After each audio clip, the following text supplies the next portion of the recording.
I'm handsome, I'm fast, I'm pretty, and can't possibly be beat. High fly ball into right field. She is gone.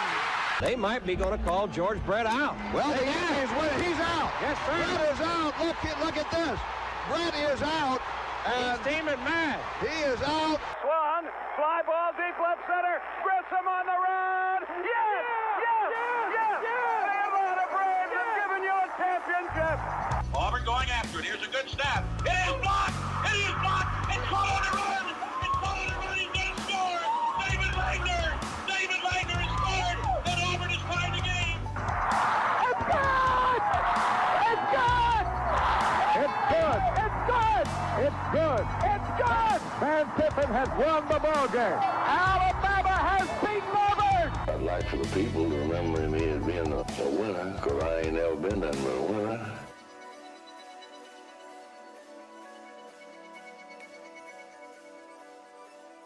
All right, welcome into another edition of the Total Chad Sports Podcast. We are on the YouTube, we are on the Twitch, we are on the TikTok, we are on the Instagram straight flexing, we are on the Facebooks, we are everywhere. We greatly appreciate you constantly supporting the stream, whether it is through a view, through a like, through a sub, through a follow, just putting it up for 15 minutes while you do some cleaning. You know, giving the views, giving the love, giving the action, being a part of the live chat that is throughout YouTube. We're just now going live on TikTok, or we've been live for a few minutes before we started the stream on TikTok, trying to create a little bit of exposure to the Total Chad Sports Podcast. I think more people are going to look at how dirty my keyboard is than they actually will be paying attention to the sports talk. So if you have any questions, you can ask any questions in the live stream on TikTok, or you can ask any questions on the live stream right here. We've also got the live chat throughout YouTube. If you want to join that chat, I can see the chat right here because OBS does a really good job of being able to, give widgets that give you opportunities to actually pay attention to these kind of things. Head of Steel is lurking. If you're the lurkers of the world and you're just sitting back watching the stream from afar because you're watching Love Island instead, and you're farting, hey, that's on you. You know what I mean? That's you. So we're getting the ground rolling, rocking and rolling. Make sure, as always, if you want to support the stream, you can go on Twitch. You can subscribe on Twitch there if you would like. $5.99 a month, I believe it is, something like that, for like the regular stream. If you've got the Prime gaming thing, you can always sub for free for 1 month to your favorite streamer. Why not make the Total Chad Sports Podcast your favorite streamer? Because it helps the stream in any kind of way.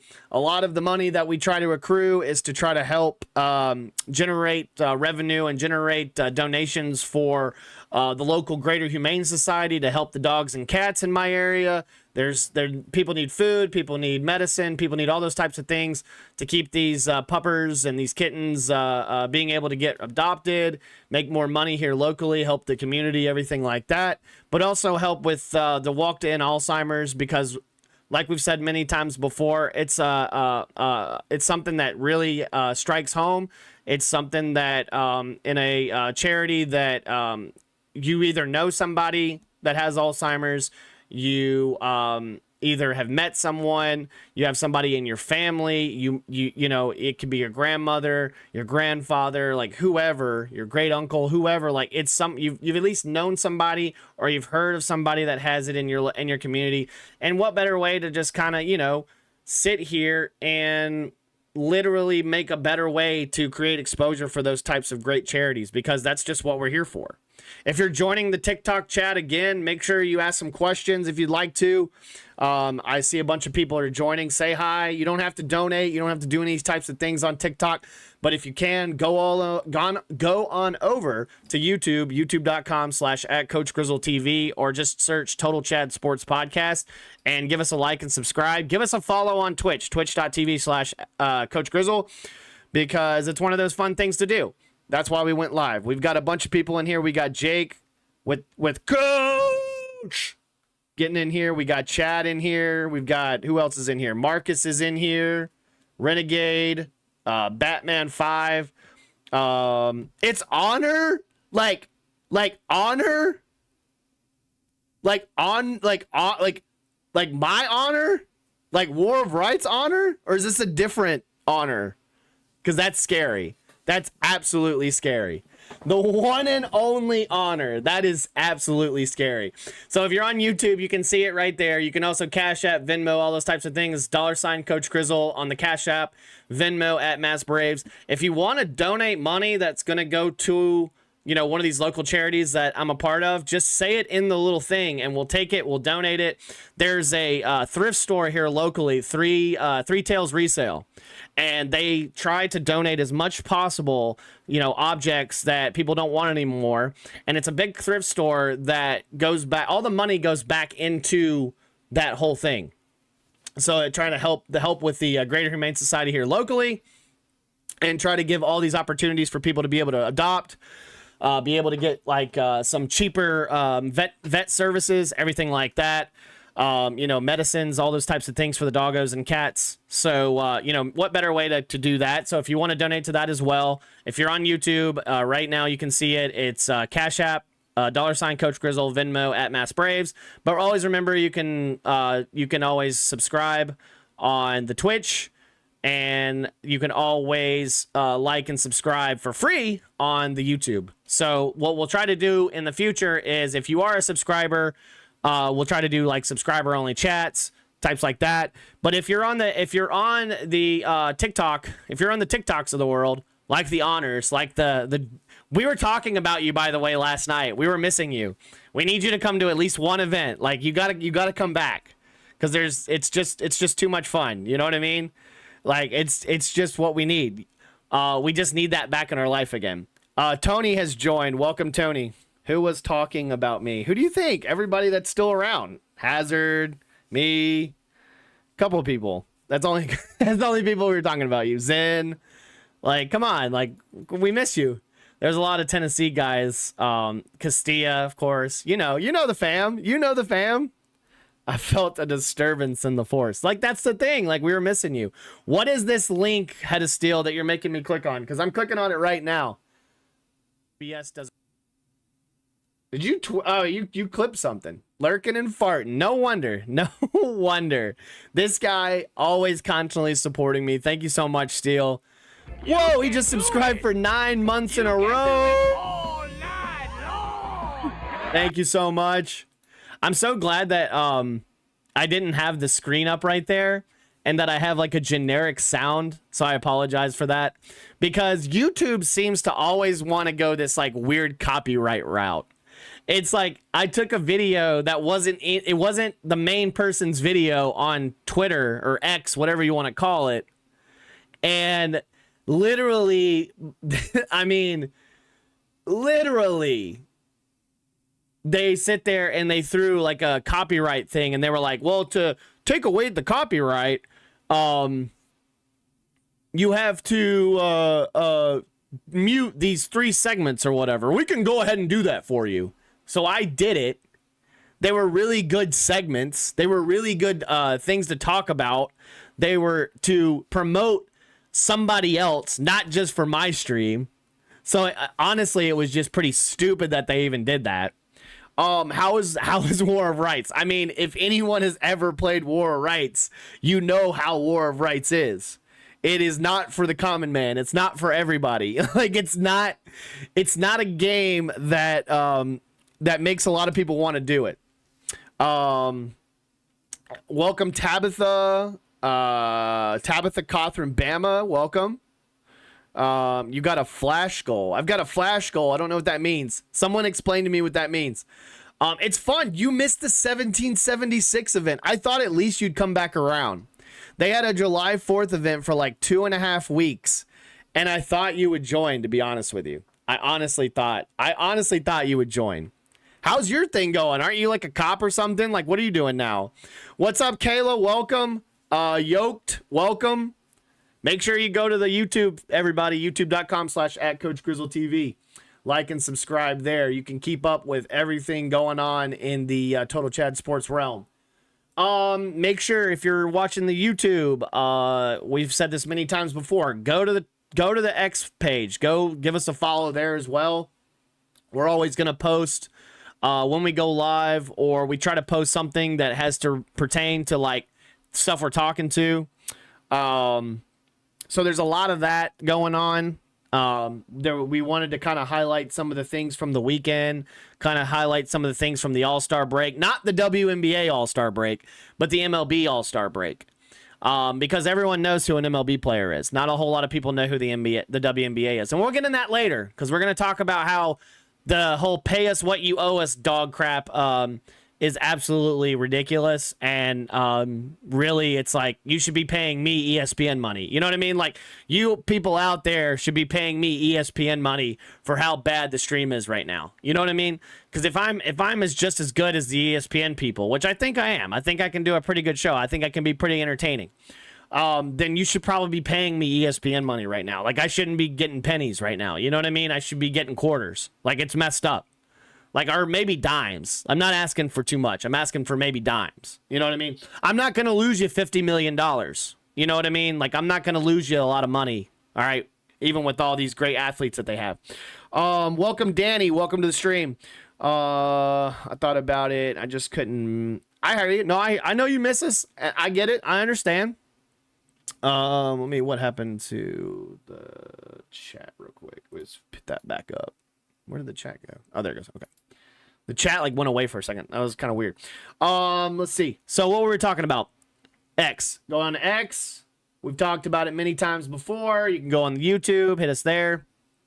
So yeah, enough about that. Let's talk about what's going on around the world right now. We got MLB. All right, it's back.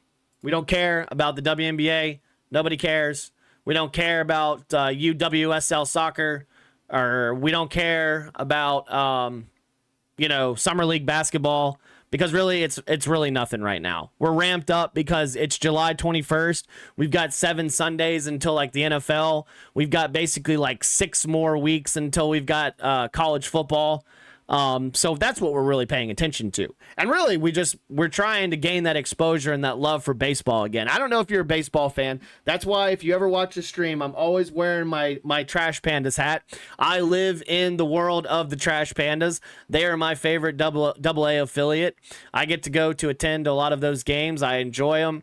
I've always been a big baseball fan, so a lot of this podcast early on is baseball, and then we talk, the latest in college football, or we talk something that happened in the NFL world, anything like that. Really, it's just, this is just a stream for anybody. Like, if you want to help, if you want to ask any questions, that's what the chat is on TikTok. That's what the chat is on YouTube. If you're on YouTube right now, that's where you can just be a part of it. So what I'm talking about will be on the stream. Like, if you ask me a really good question and I give you a really good response and answer on said question, like, that could be a really good segment right there. That's clippable. That's clippable material. That's something that can be posted on a short. That's something that can be posted, the first 5 minutes of a show, and clip it out of there and then take it and put it on the stream so that you can watch it later and you go, hey, that was me. I asked him that question. Hey, I was a part of that. Hey, I was a part of the fam. Everyone's a part of the fam.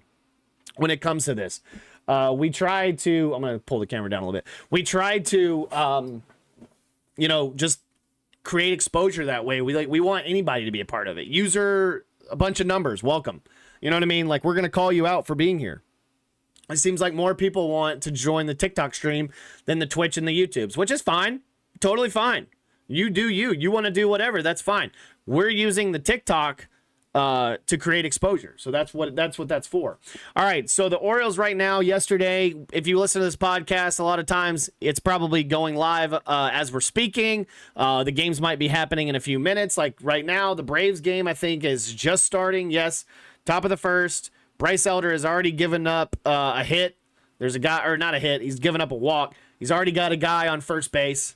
I just want to tell you right now, the Bryce Elder slander in this stream will not happen. All right, you keep it to a very minimum, if not at all. All right, it won't happen. We're not going to do that. So they're playing the Giants right now. Of course, to open the season, they played the Yankees. They lost 2 out of 3 to the Yankees after the bullpen absolutely imploded on themselves, absolutely just threw up on themselves, being up 5 runs, losing 12-9 in the 9th inning in typical fashion, giving up a grand slam and a bunch of home runs. And then Jazz Chisholm wanted to be fake tough guy, and now you've got the MLB investigating the whole situation between him and Eddie Perez. And I'm a big Braves fan, and it's not just, being Braves biased or anything like that, but like in typical Yankees degenerate fashion, they want to act all tough, want to be that team because they're not relevant really anymore. They really haven't been anywhere in the last decade. But yeah, let's be the New York Yankees, just like our fan base can be. Let's be a bunch of jerks, talk trash, and act like a giant child, and then have the MLB investigate the whole situation, which in years past, we never would have blinked an eye. We wouldn't have cared. It took the Astros cheating for that to even happen. So if you didn't know what happened, I try to put a video up, but a lot of times YouTube is a jerk and they will say that it's copyrighted. But if you don't know what happened, you can find it. Jazz Chisholm, of course, was basically stealing signs blatantly, which in the unwritten rule of baseball is I'm sure you can't do it blatantly. You at least have to do it nonchalant. It's got to be hidden. It's got to be you can tip pitches, but it's not like you're banging trash cans, but waving your arms and doing all types of things there's an unwritten rule in baseball. And in years past, you would have got dinged. You would have got rung up. You would have got thrown at your head. But we live in 2025, and if you do that nowadays, it's called bullying, or it's not fun, or it's not nice, or people just get butthurt over the situation because they haven't watched baseball until 2 years ago. Because apparently TikTok stars and influencers are the reason why baseball's so popular again. No, that's not right. But baseball's always been popular. The thing is the media outlets don't try to cram it down our throat like they do the WNBA and tell us how great the sport is and make up rules and make up stats that don't exist comparable to another league that's basically funding them. So we'll get to that in a few minutes. But when it comes to the baseball world, you're tipping pitches, you're doing those types of things, you're going to get thrown at. And that's the thing, whether he just got, if he had gotten thrown in the side, leg, whatever, we wouldn't even care. He throws at the head, we go crazy, get ejected, and we just move on. That would have been in the years past. Now it's you had to have an investigation. He probably would have had to go to court for assault, all those types of things. Eddie Perez was literally already had explained that he was telling him to be smart. He wasn't saying that he was going to beam him in the head. There were multiple players surrounding Eddie Perez when he was saying it. So, there would have to be other people that would probably come out and say it, whether it's a locker room or not. And I'm sure what's going to happen is Eddie Perez will get fined for some reason because Jazz Chisholm cried enough and the Yankees fans and Yankees cried enough that it's just going to get to the point where it's just this sucks. It's just stupid to be, in my opinion. So I digress. That's what happened. And it's just a silly thing. But if you did watch the All-Star weekend, it was a great weekend. It was a great weekend for Truist Park, too. Truist Park announced that they had really great attendances, obviously.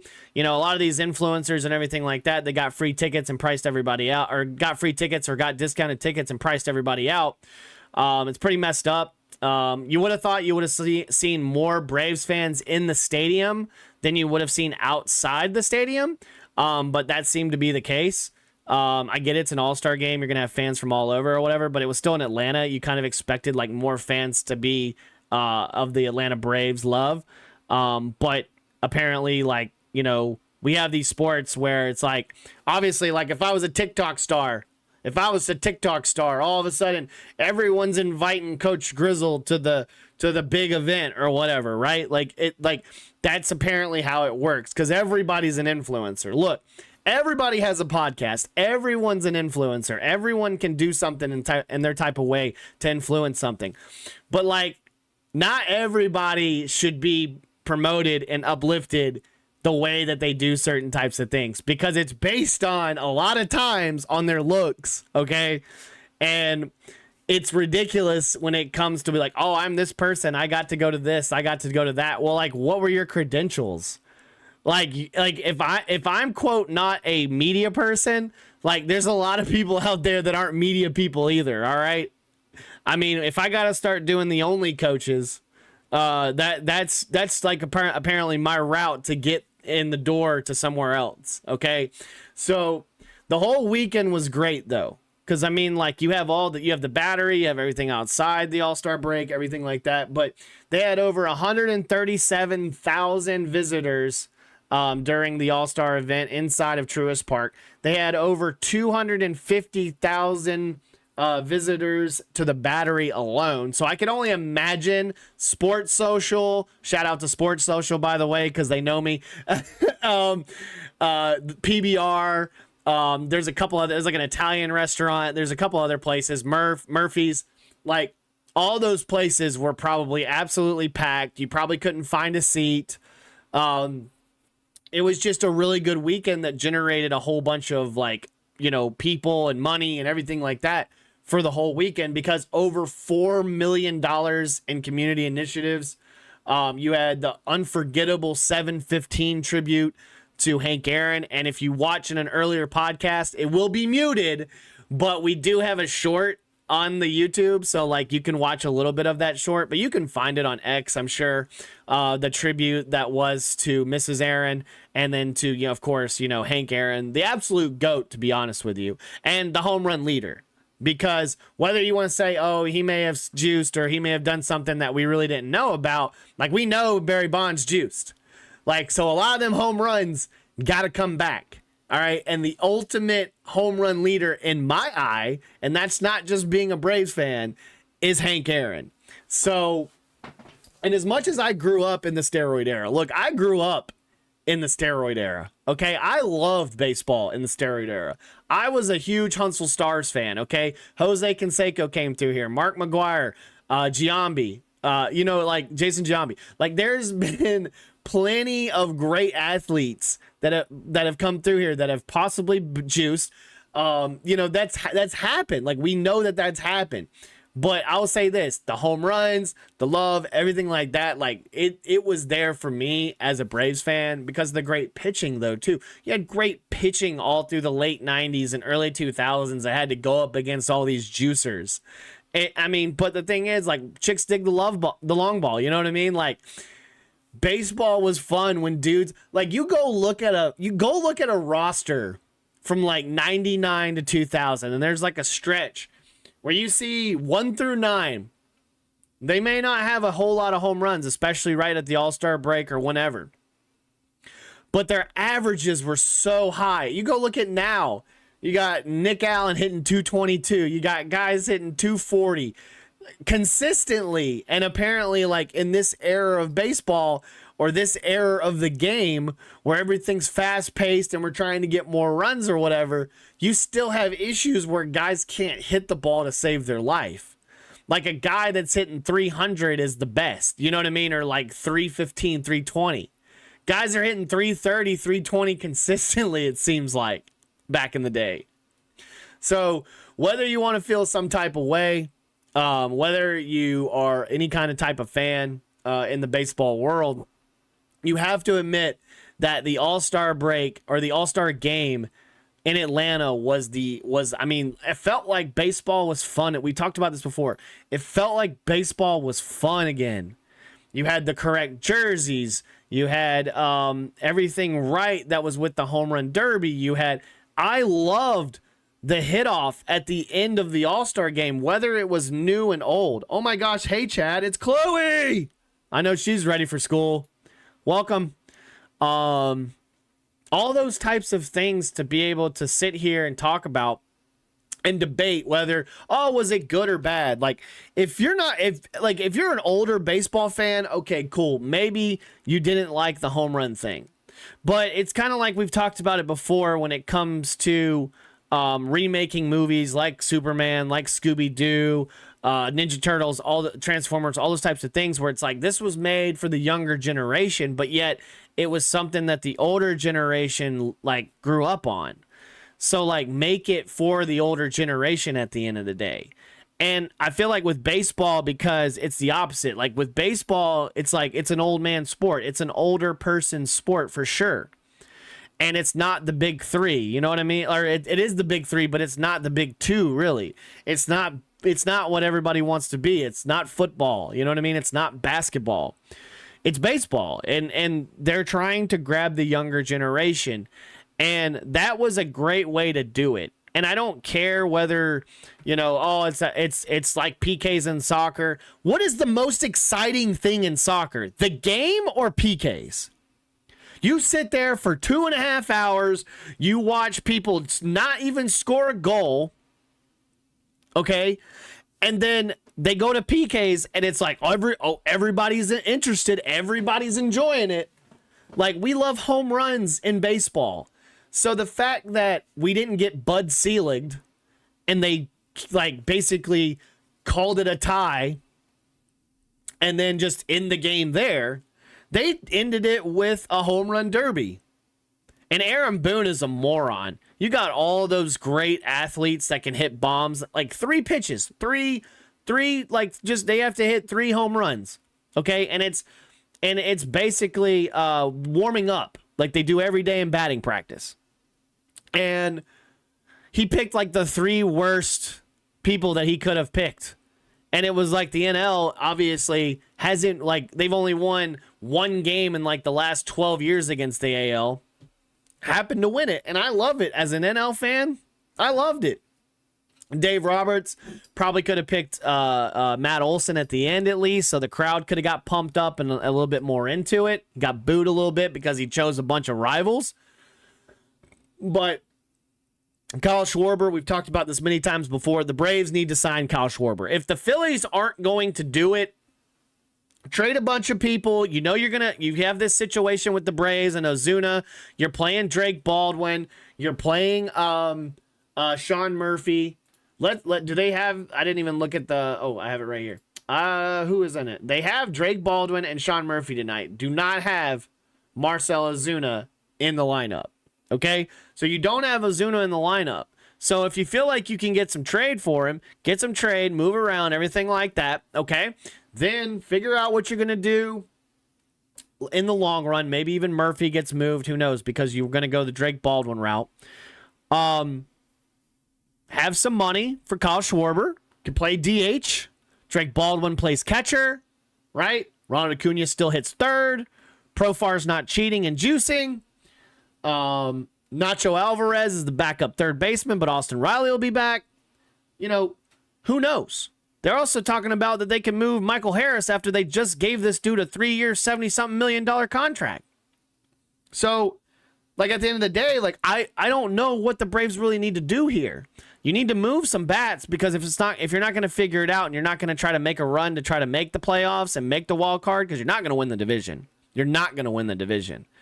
But if you're going to try to make a run and you're going to try to make the wild card, like, figure it out, because the bullpen cannot be what it is.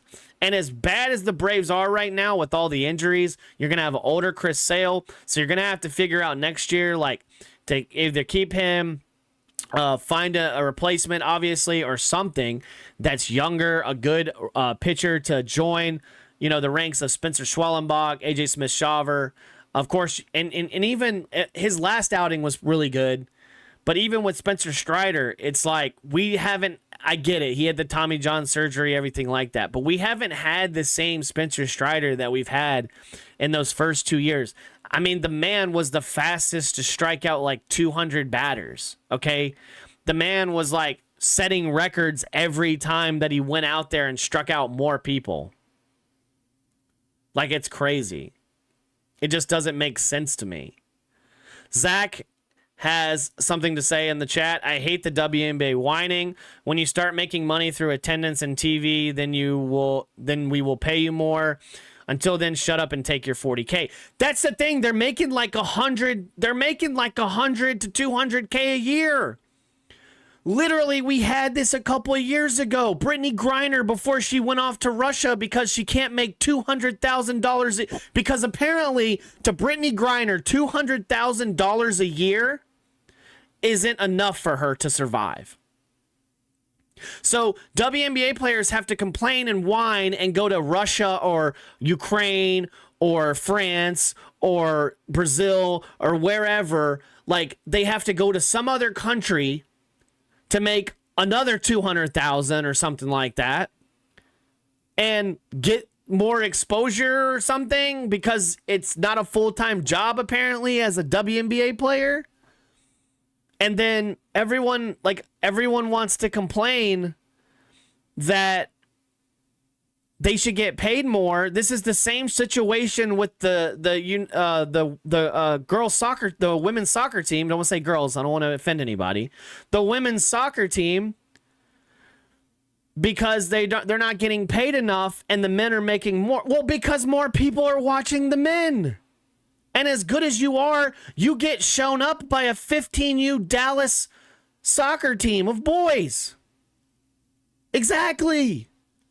You could take we've said this multiple times. You could take the best AAU 15U team and they could beat, maybe not AAU because AAU is kind of like daddy ball. You could take the best travel basketball team in 15U and they would beat the best WNBA team 10 out of 10, like maybe 8 out of 10 times, okay? But you could take a bunch of scrubs. We said this multiple times. You could take the two Antetokounmpo brothers that we don't know their name because they're not Giannis. You could make them the captains of the team. They could take a bunch of scrub background players that are playing in the G League, or you could take a bunch of old dudes in the Big Three because apparently we want to still make the Big Three relevant. You could take a bunch of old dudes from the Big Three, make a team, and they would dominate the best WNBA team. And I'm talking about like actually playing defense. In the All-Star game, you have Collier, who is the other, she's the other captain. She scored a All-Star game high, 36 points. They play zero defense. It's literally an All-Star game. They play zero defense. They have 4-point shooting areas. Okay. And she scored not a career, but an All-Star game high 36 points in 28 years. The WNBA has had one player to score 36 points in a All-Star game that you're not even playing defense in. And then everyone wants to talk about, oh, well, if Caitlin Clark was there, the tickets went down to $14 and she was still there. She was still there. She dressed out and she was still hurt. She wasn't like LeBron in street clothes that took a photo with all the other All-Star people because it's always about me. At least she's not as naive and narcissistic like LeBron is. But you're going to sit here and tell me, and I heard Colin Cowherd call her, quote, call Caitlin Clark, quote, the golden goose. Okay? The golden goose was still in the league last year in 2024. And in 2024, the WNBA lost $50 million when the NBA is over here keeping it alive. They generated like $200 million in revenue, but lost $50 million even with this golden goose, with this amazing player. Okay? I'm seeing stuff on Twitter that just keeps making me laugh even more. You got WNBA stars who can't even get into a club in Atlanta or wherever they went, Phoenix or wherever it was. They can't even get into a club because the bouncers don't even know who you are. They walked up to an EDM dude, Diplo, one of the players did, and she asked Diplo, who plays EDM music, to stop playing EDM music and play rap. This is walking up. How many of you can walk up to a DJ and try to flaunt your shit and they just look at you and laugh and go away? That's the same that was the same treatment. Like, who are you? Like, you don't know who I am. Who are you? And then when it gets to the point where they try to get into the club and they start letting people in, like all their little powwows, their little group. And then they're like, nah, we can't do that. And then you're going to act like we in the dub You should let us in. Like, no, like, calm down, cool your jets. Nobody wants you in there. Welcome, Danny. Welcome, Mr. Vim. Welcome, Tendon. Welcome, user another number. Welcome to the channel, everybody. If you're going to hit us up, go to youtube.com/@CoachGrizzle.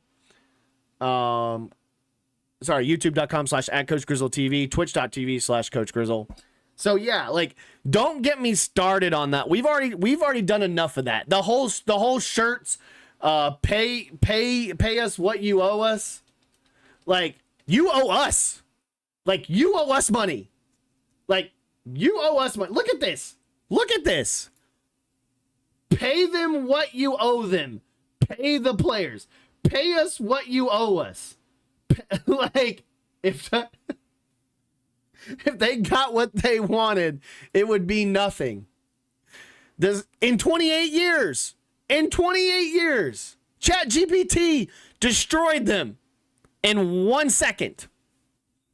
No, the WNBA has never turned a profit as a league since its inception. Even with the golden goose that is Caitlin Clark. Whether you are a Team Caitlin Clark fan or whether you're a Team Angel Reese fan, the only reason people are watching the WNBA is because it all started with with Angel Reese doing this, being a jerk to CC, and then once they finally got into the league, you had to do this like weird hostility toward her. Like it's all this weird hostility to make us even watch the sport. Welcome, Joseph. How's it going? But there's like all these like situations where it's like you had to make a WWE segment out of the WNBA for it to even be watchable. So like at the end of the day, like, I'm sorry, like, it's not what it is. Like, if you haven't seen it, there's a great Bill Burr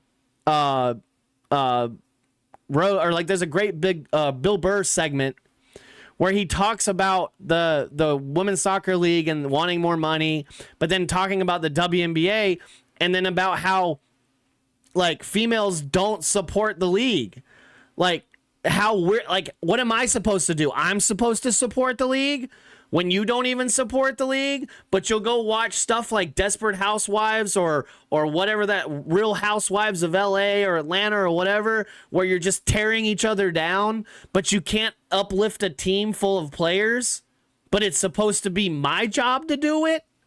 Like, there's a whole, like, if you watch It's Always Sunny in Philadelphia, when they go do the Thunder Gun Express little callback thing where they explain the movie to them, and they're like, D, who is a female, Caitlin Olsen, who is a great actress. I love her as an actress. She's great. She's funny. But she sits there and it's like a whole segment where it's like, and it's obviously a TV show, but it's like women hate other women in power. Like, she says that.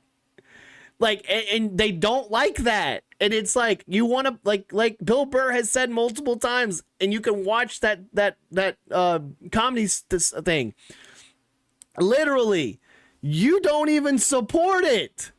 We're the ones watching it. Before the soccer team went crazy and started demanding all this money, I watched women's soccer. I watched the WNBA. I worked in sports radio, and we were talking one day, and I started rattling off a bunch of WNBA players. And the guy across from me, who's like some well-renowned sports person, had no idea who any of those people were. I'm not saying that I don't like women's sports. Don't ever think that. I coach wrestling. We have boys and girls that have the opportunity to be able to have that sport in their life. And we have some really tremendous female athletes that I will support to the end of this day. But if you feel like that you're not getting paid enough, then go get another job. If you feel like that you're being mistreated, go get another job. Oh, wait, you can't, because there's no other thing out there. And if you feel like that, it's like me constantly. I feel like I should be getting paid ESPN money. You out there should be paying me ESPN money. TikTok, I don't know why I don't have more roses on my TikTok. Okay? Like, my goals should be set already. Because this is ESPN level content right here. Okay? This is Fox Sports content right here. Okay? This is MLB TV content right here. Does that even still exist? This is NBA TV content right here. You should be paying me what you pay Carl Ravage of the world, okay? Like, if that guy can get paid a bunch of money for doing baseball for so many years and then gets thrown in other things and he's not good at it, in my opinion, then, like, you should pay the man more money. If you're going to make him do other jobs and other types of things, you should pay him more money. If you're giving him more exposure, you should pay him more money. Just because some moron wanted to say, which a lot of times it's the sports leader, it's ESPN, they're going to sit here and cram that crap down your throat and tell you how great of a sport it is when no one's watching it. They're showing coverage of flag football right now because nothing else is on. Okay, give the same love that you give to flag football and the growing sport that is. Give the love to flag football, or that you're giving to flag football. Give that to baseball right now. Like, I can't tune in on a Sunday night and have ESPN Sunday Night Baseball all the time. I can't have Monday Night Baseball, Wednesday Night Baseball. You sit here and cram the NBA regular season down our throats. No one really gives a shit about. The only time that most people even care about the NBA is after the All-Star break and then right during the playoffs. So, like, at the end of the day, like, you're going to sit here and throw TNT. Like, whatever happened to TBS and TNT? Why isn't there multiple baseball games on all the time? Like, if you're just going to make up stuff and, like, make up money and make up all these TV rights for the WNBA because of one player, you're telling me that, like, Aaron Judge, Shohei Ohtani, Mike Trout, Ronald Acuna Jr., Kyle Schwarber, whoever, like, you think that none of these baseball players, Bryce Harper, I'm sorry, I absolutely hate Bryce Harper, but there are people out there that love him. You're telling me that none of these athletes are worthy of having, remember all that exposure baseball used to have, especially when Bryce Harper was, like, 16 years old and they kept talking about how great of an athlete he is and blah, blah, blah, blah. Well, he still hasn't won a World Series. But if you go on social media, it's all about him. It's always something about him, whether it's good or bad. So, like, Shohei Ohtani. Oh, God forbid, we can't have Shohei Ohtani the face of baseball because he's a Japanese player. Like, what? Like, that should help you. Look at the NBA. The NBA is being helped by the international game. The whole, like, NBA US player, like, is really just non-existent when it comes to how many foreign players are coming from France, Lithuania, wherever, Serbia, Africa, wherever. Like, they're better than any of the American players that are out there. The last guy that won the MVP in Shai Gilgeous-Alexander is Canadian. So, like, none of those were like the last 7-8 MVPs have been non-American players. LeBron James has not been an MVP caliber player. Now, he may be in the running for it, but I mean, like, so is Ja Morant. Okay, like, there's been players that have been good enough to be in that. Trae Young was like 4th or 5th at one time. Okay, and he's like, Trae Young is not going to get a Steve Nash MVP. I'm going to tell you that right now because of how the game has grown and about how, like, he's not going to win a Steph Curry one. Like, that's not going to happen. Has Steph Curry won one? I don't know if he has or not. I think he has, but, like, that's not going to happen.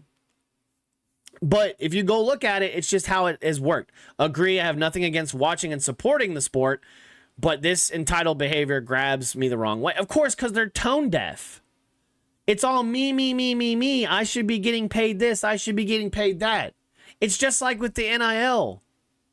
You should get paid what you're worth.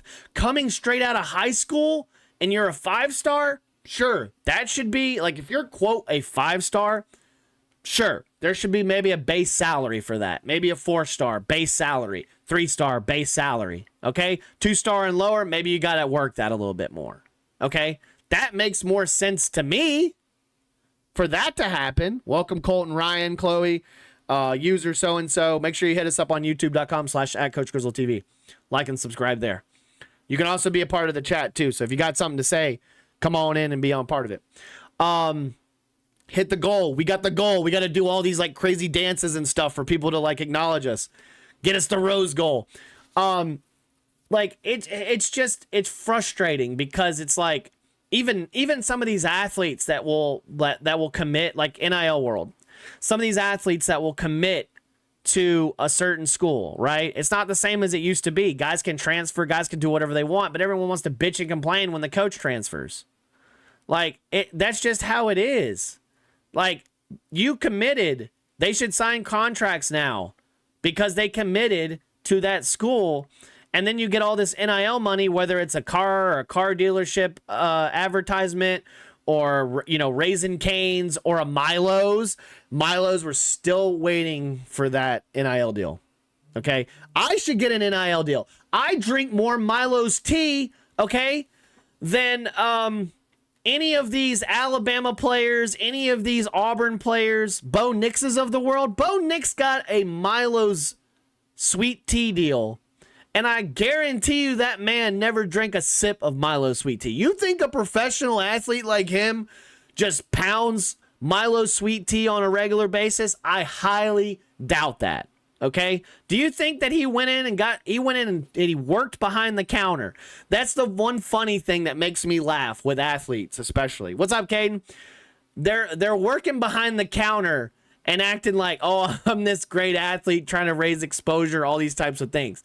I'll go back there and I'll probably work circles around the man. Probably the man doesn't even know how to drop a fryer. The man probably doesn't even know how to change a fryer. Go put him back there and make him do the hard work. Don't make him stand up in the front and just smile. Yeah, I'm Bo Nix, or oh yeah, I'm so-and-so. I love Bo Nix too. I really do. I think he's a great up-and-coming quarterback in the NFL, and I don't think he gets enough love. But you're going to have all these athletes that'll go to a certain school, get an NIL deal, all right, then run away because of competition. They get beat out, whatever. And then they go over to another college and get another NIL deal. And it's like, well, okay, well, what's the return on investment? So when we sit here and talk about the WNBA, what's the return on investment? Losing $50 million? Like, how much money did Bo Nix generate for Milo's? You know what I mean? Like, you're never really going to see that. So where does the money come from? If you only accrue $20 million in revenue and you lose $50 million, even with one of the best players, quote, in the world, and I'm sorry, Caden Proctor, I love you to death. I heard him during SEC Media Days get asked a question like, who's the best Iowa athlete? And he said Caitlin Clark. Maybe so. All right. But literally, he said that she's the best basketball player he's ever seen. Now that's a joke. Now that's a lie. That's just, once again, social media, the media pushing that weird agenda that makes zero sense whatsoever. So at the end of the day, when we sit here and talk about this situation and we sit here and talk about what it is, it's the same thing with NIL deals. Like, where in the world was the return on investment for this? How much money did you actually lose by paying this person? Like Yellowwood. Like, you could be a Yellowwood sponsor, obviously, for a bunch of, they already do a bunch of stuff for Auburn as it is. All right. Baseball with their ad advertisement. How much Quikrete are they getting out of the MLB? A hell of a lot more than they are in the WNBA. I'm gonna tell you that with their sponsorships. And the WNBA seems to always have a ton of sponsors all over their jerseys.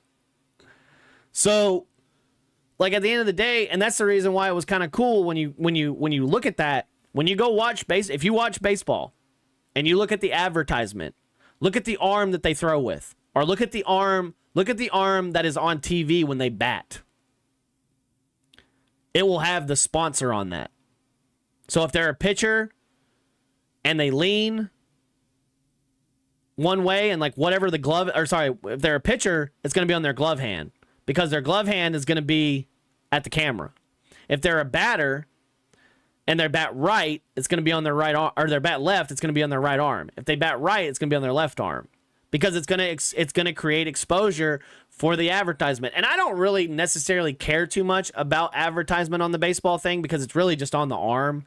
And you've had patches and everything like that in the past, which in my opinion, maybe it's a little bit more sacred in baseball because like the patches have always been iconic. They've always been something that's to remember somebody by, whoever like passed away or like somebody had done something good and they were trying to honor that person. So like really I'm like kind of on the fence when it comes to advertisement and on the jerseys of baseball. I mean, like you have advertisement all over jerseys all the time. You know what I mean? Like you'll have the Nike symbol on a jersey. A lot of the base, like I wore my Ronald Acuna jersey on stream a few nights ago, and you've got the Nike swoosh on there. I mean, it's all there. It's there. There is advertisement there. That's the lead sponsor, or that's the affiliate that's making the jerseys. Like that's the person, you know, like that's the one that's controlling a lot of that. So, like it just there has to be some kind of return on investment. There has to be something that we can say, yes, that's justifiable. Not just because some moron said, let's throw $2.2 billion worth of media rights coverage for the WNBA. They lost $50 million. The NBA still has to support them to stay alive. But let's bankrupt owners, which, yeah, they're rich owners, okay? But, like, if, let's say, Arthur Blank is supporting the Atlanta Beat or whatever the hell they're called, the Atlanta Dream, okay? Like he can't keep throwing $50 million at a failing product. Like you can't, like if you work for a business and you keep losing, like you work in a restaurant and you keep burning food, okay? And you keep having to throw away food because you got the order wrong, because you overcooked it, you undercooked it, you didn't cook it the correct way. You didn't put enough portions, like all those types of things.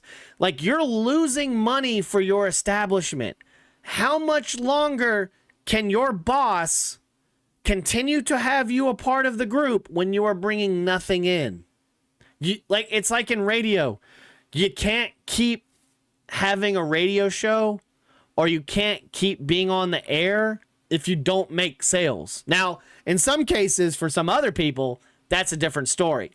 But like you cannot continue to do what you do and make a profit for your boss if your boss is over here spending thousands, millions of dollars, hundreds, thousands, millions of dollars on a failing product. That's why I would never invest my money in restaurants or bars. Because if you don't have a ton of money to like fail for a while and then finally maybe turn around a profit, then you probably should give up. The number of bars that Bar Rescue helped, they probably should have just gave up and sold it. And a lot of them did. And as much as this great person is experienced and did all these things, they still failed.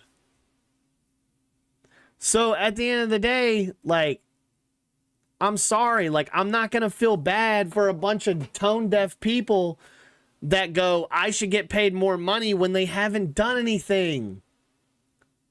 If you continue to lose money for your boss, you should not get paid more money. You should not get a raise. If you work your ass off, you fall on the sword, you do more things, you get promoted. That's how that should work.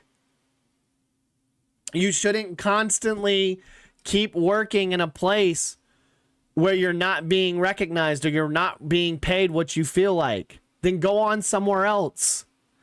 But for 28 years, you've never turned a profit. You've done nothing but lose money every single year. Where in the hell is the justification to be paid more? Like, I honestly didn't think that it would turn into like this long segment of talking about it, but it's a huge issue. Like, it's just insane. It's with the NIL, it's the same thing with the NIL. How do you expect some of these smaller colleges to generate the money out of the booster club, sponsors, whoever, to continue to compete with the likes of Ohio State, who spent $25 million and won a national title? You gotta go up against Alabama. You gotta go up against Michigan. You got to go up against Florida. You got to go up against Georgia. You got to go up against all these huge programs. You got Oregon, who has Nike money. Auburn with Quikrete money. Even Auburn. How are you going to compete? How does Auburn compete? I love covering Auburn. I grew up an Alabama fan, but I have covered Auburn for more years than and I've been to more Auburn games than I've ever been to Alabama games. And how do you expect the Auburn Tigers, with as much money as they do have coming in, to compete with other teams that are better than them in their own conference, or can generate more money in their own conference? Texas A&M, LSU. Like, how can you do that? You don't have a ton. Auburn is a bunch of engineers, okay? Do you think a bunch of engineers are going to want to spend money on Auburn? No. Go look at the University of Alabama at Huntsville. Their hockey team failed multiple times, had to go back to a club situation. They have all these great engineers. It's a great engineering school. But they don't have a football team. They could, because they're in the Gulf South Conference that have other football teams within their conference. UNA was in their conference at one time too, and guess what? UNA has made the jumps to be able to have football and Division I football and all those types of things. But like, none of the alumni are paying for that. None of the alumni are coming back and saying, yeah, here's $200,000 into the football program or the basketball program. And as great as the basketball program has been under Lenny Acuff and many other coaches and going on even now, like, no one's paying that money to like make that program even bigger or even better or whatever. Like, they're doing it on their own.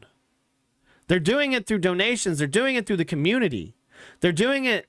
They literally don't even offer. You don't even have to pay to go to a game. You can go to a game. It's just like the movies. They're really probably banking on the concession sales and advertisement and all those other types of things. Donations, all those types of things. But those donations aren't coming in for the football or for the sports program. They're coming in for the engineering building or the science building or the math building, because that's where the money is. And so it's like the same thing with some of these bigger colleges. How do you expect them to compete with other colleges? And you can say, oh, well, the colleges make plenty of money. Okay. Yeah, they have to sit there and support other people that aren't athletes. How many of these athletes are going to go on and be doctors? How many of these athletes are going to go on and be engineers? Hardly any of them. They all take basket weaving or leadership. Somebody there was somebody who's talking about somebody had graduated with leadership at the SEC Media Days. What is that? I think it was Jackson Arnold or somebody. Like, what is that? What is leadership as a degree? It's like going and getting a teaching degree and thinking that you're going to be like some surgeon. It's like, you didn't do any of the schooling to do that. That's not what that's for. A lot of these guys, especially that are going to go into the NFL or the NBA or the MLB or whatever, they get business degrees or they get accounting degrees or they get something that they can fall back on. That's smart. It also helps them when they do get in that situation that it might get their foot in the door in other situations. Like they could be the accountant for the team. They could be the GM, the AD, or whatever. Like it could all work. But like you don't see Greg McElroy's of the world. He works for ESPN, makes a lot of money, played for the Jets. He's on Jocks in Birmingham on a radio show that can't even get a simple stream to work. They can't even get camera systems to work. They have all that money in the world. They cannot even get a screen to work. And that's not just harping on them. That's hard to do sometimes. Audio and screen work is hard, especially when you've got multiple people working behind the scenes, not just one person. But like you don't have Jalen Hurts over here throwing a crap load of money at Oklahoma and Alabama. You don't have Derrick Henry doing the same thing. You don't have Greg McElroy, AJ McCarron. Like he's having to do his own podcast too. He's having to say out of pocket shit on podcasts all the time too to stay relevant. But like if you know who he is, especially in the state of Alabama, you know who he is, whether you're an Alabama or an Auburn fan. But he's not one of those big donors that's going to be throwing a ton of money at you. The people that you are trying to get to throw a bunch of money at you probably didn't play sports. But maybe they did, but they weren't good enough to be a professional athlete. And God forbid professional athletes are awful with their money that they have to make in it, and they're doing it now with all these random GMs that you have in college football, where you have these people that are helping them figure out how to financially be smarter. You know that we were doing this in like middle school and high school, right? They don't do that crap anymore. I learned how to write a check in middle school. All right? I learned how to I learned how to have a bank account in middle school. They don't do that crap anymore. So now whether it's the NFL or college football, like you have these random people that are like, hey, you probably shouldn't invest in that. Hey, you probably should keep your money here. Hey, you probably should do this. Hey, you probably shouldn't get in trouble so you don't get fined. Like, they have people, they still can't, and the thing is, these professional athletes and these college athletes still can't fucking figure it out. You want to sit here and pay these college athletes so much money, okay? You want to give them a Dodge Challenger, or you want to give them a Charger, or you want to give them a Lambo, or you want to give them some stupid, expensive car. They're a bunch of children. They're barely 18, 19, 20 years old. They go out and do something stupid like drink and drive fast, or whatever. And it's just ridiculous. It says I'm inactive. That's not right. I'm not inactive. It's telling me that I'm going to be inactive. I've literally been streaming. How am I inactive? I'm moving around. I was just trying to create this exposure on TikTok phone. But it's like these guys can't even still figure it out. Like they have Ubers. They have assistants that work around the clock that could help them out. They're just one phone call away. They don't have to get in situations. They don't have to drink and drive. They don't have to speed and do all these types of things. But you want to live on the edge and you get paid all this money. Oh, and apparently I have to move a... Oh, my God.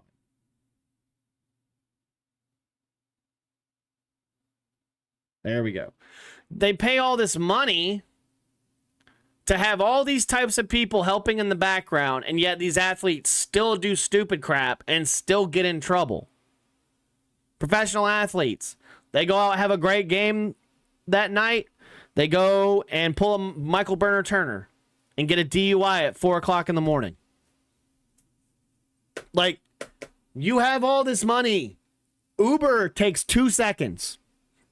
You can get pretty drunk and get in an Uber. As long as you're not a dick. As long as you're not an asshole. You could do all those types of things. But yet, you still have to, as much as they want to say, oh, they don't get paid enough, blah, blah, blah, blah. They get like a medical expense. They get room and board. They get a crap load of money. Like, Some people get paid $40,000 like it's an actual job to play football. It's like saying in the UFL where it was like they were making around an average, or maybe it was the USFL or whatever. They were making an average of like $80,000. Like you can't make it's like the whole go around circle again. Going back to the Brittany Griner thing, you can't survive on $200,000 a year. You can't survive on $80,000 a year. There are people out here scraping and clawing on $20,000 to $40,000 a year and actually have degrees, but they can't find a job. And there are multiple single mothers out here that have kids that are probably getting paid $35,000 to $50,000 a year, and they're making it just fine. But you're telling me that $80,000 ain't enough, or $200,000 ain't enough? Get out of here. Like, it's laughable. It's so, like I said, it's so laughable to see these types of actions and to say, oh, let's applaud them. Oh, let's applaud them for their courage. Like, get out of here. It doesn't make sense. Polak says, colleges have set programs with set instructions to get athletes through college, keep them eligible. Of course, they have tutors and they still fail. They do that in high school. Like, the No Child Left Behind garbage that they have, especially now, there's dudes that have Fs. And if I had an F, my coach was beating my ass and making sure that I didn't start or I didn't play. Or my parents were beating my ass and making sure that my grades were up. And you're, quote, ineligible. But in the world of 2020 and then through 2025 now, you can fail your grades and somehow still be competitive and still be playing sports. You can pass nowadays with a 60. You can get a D and still pass and still graduate. It used to be 65 when I was in high school. And so now we're like, oh, well, man, these athletes have it hard because of COVID. These kids have it really hard because of the situations that are going on in this world with schools and everything like that. These kids have it really hard. No, they don't. Like it wasn't a thing for us. And people were a lot crazier back then than they are now. And it's just the media drives it so hard to scare people, to make them fear certain types of things, to go to public school, to do all these things. Like, it's just, and then the thing is, it's like you turn around and it's like, and you work in that setting and you see the disrespect that come from these kids and that come from these young athletes, especially in college and the NFL. I blame the NBA a lot of times for, like, I get it. Like, you should have a backbone and, like, you should be, more out there.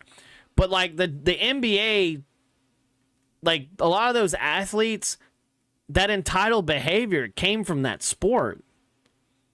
Like, it was like, whether you're fighting some weird political agenda or what, like Colin Kaepernick situation.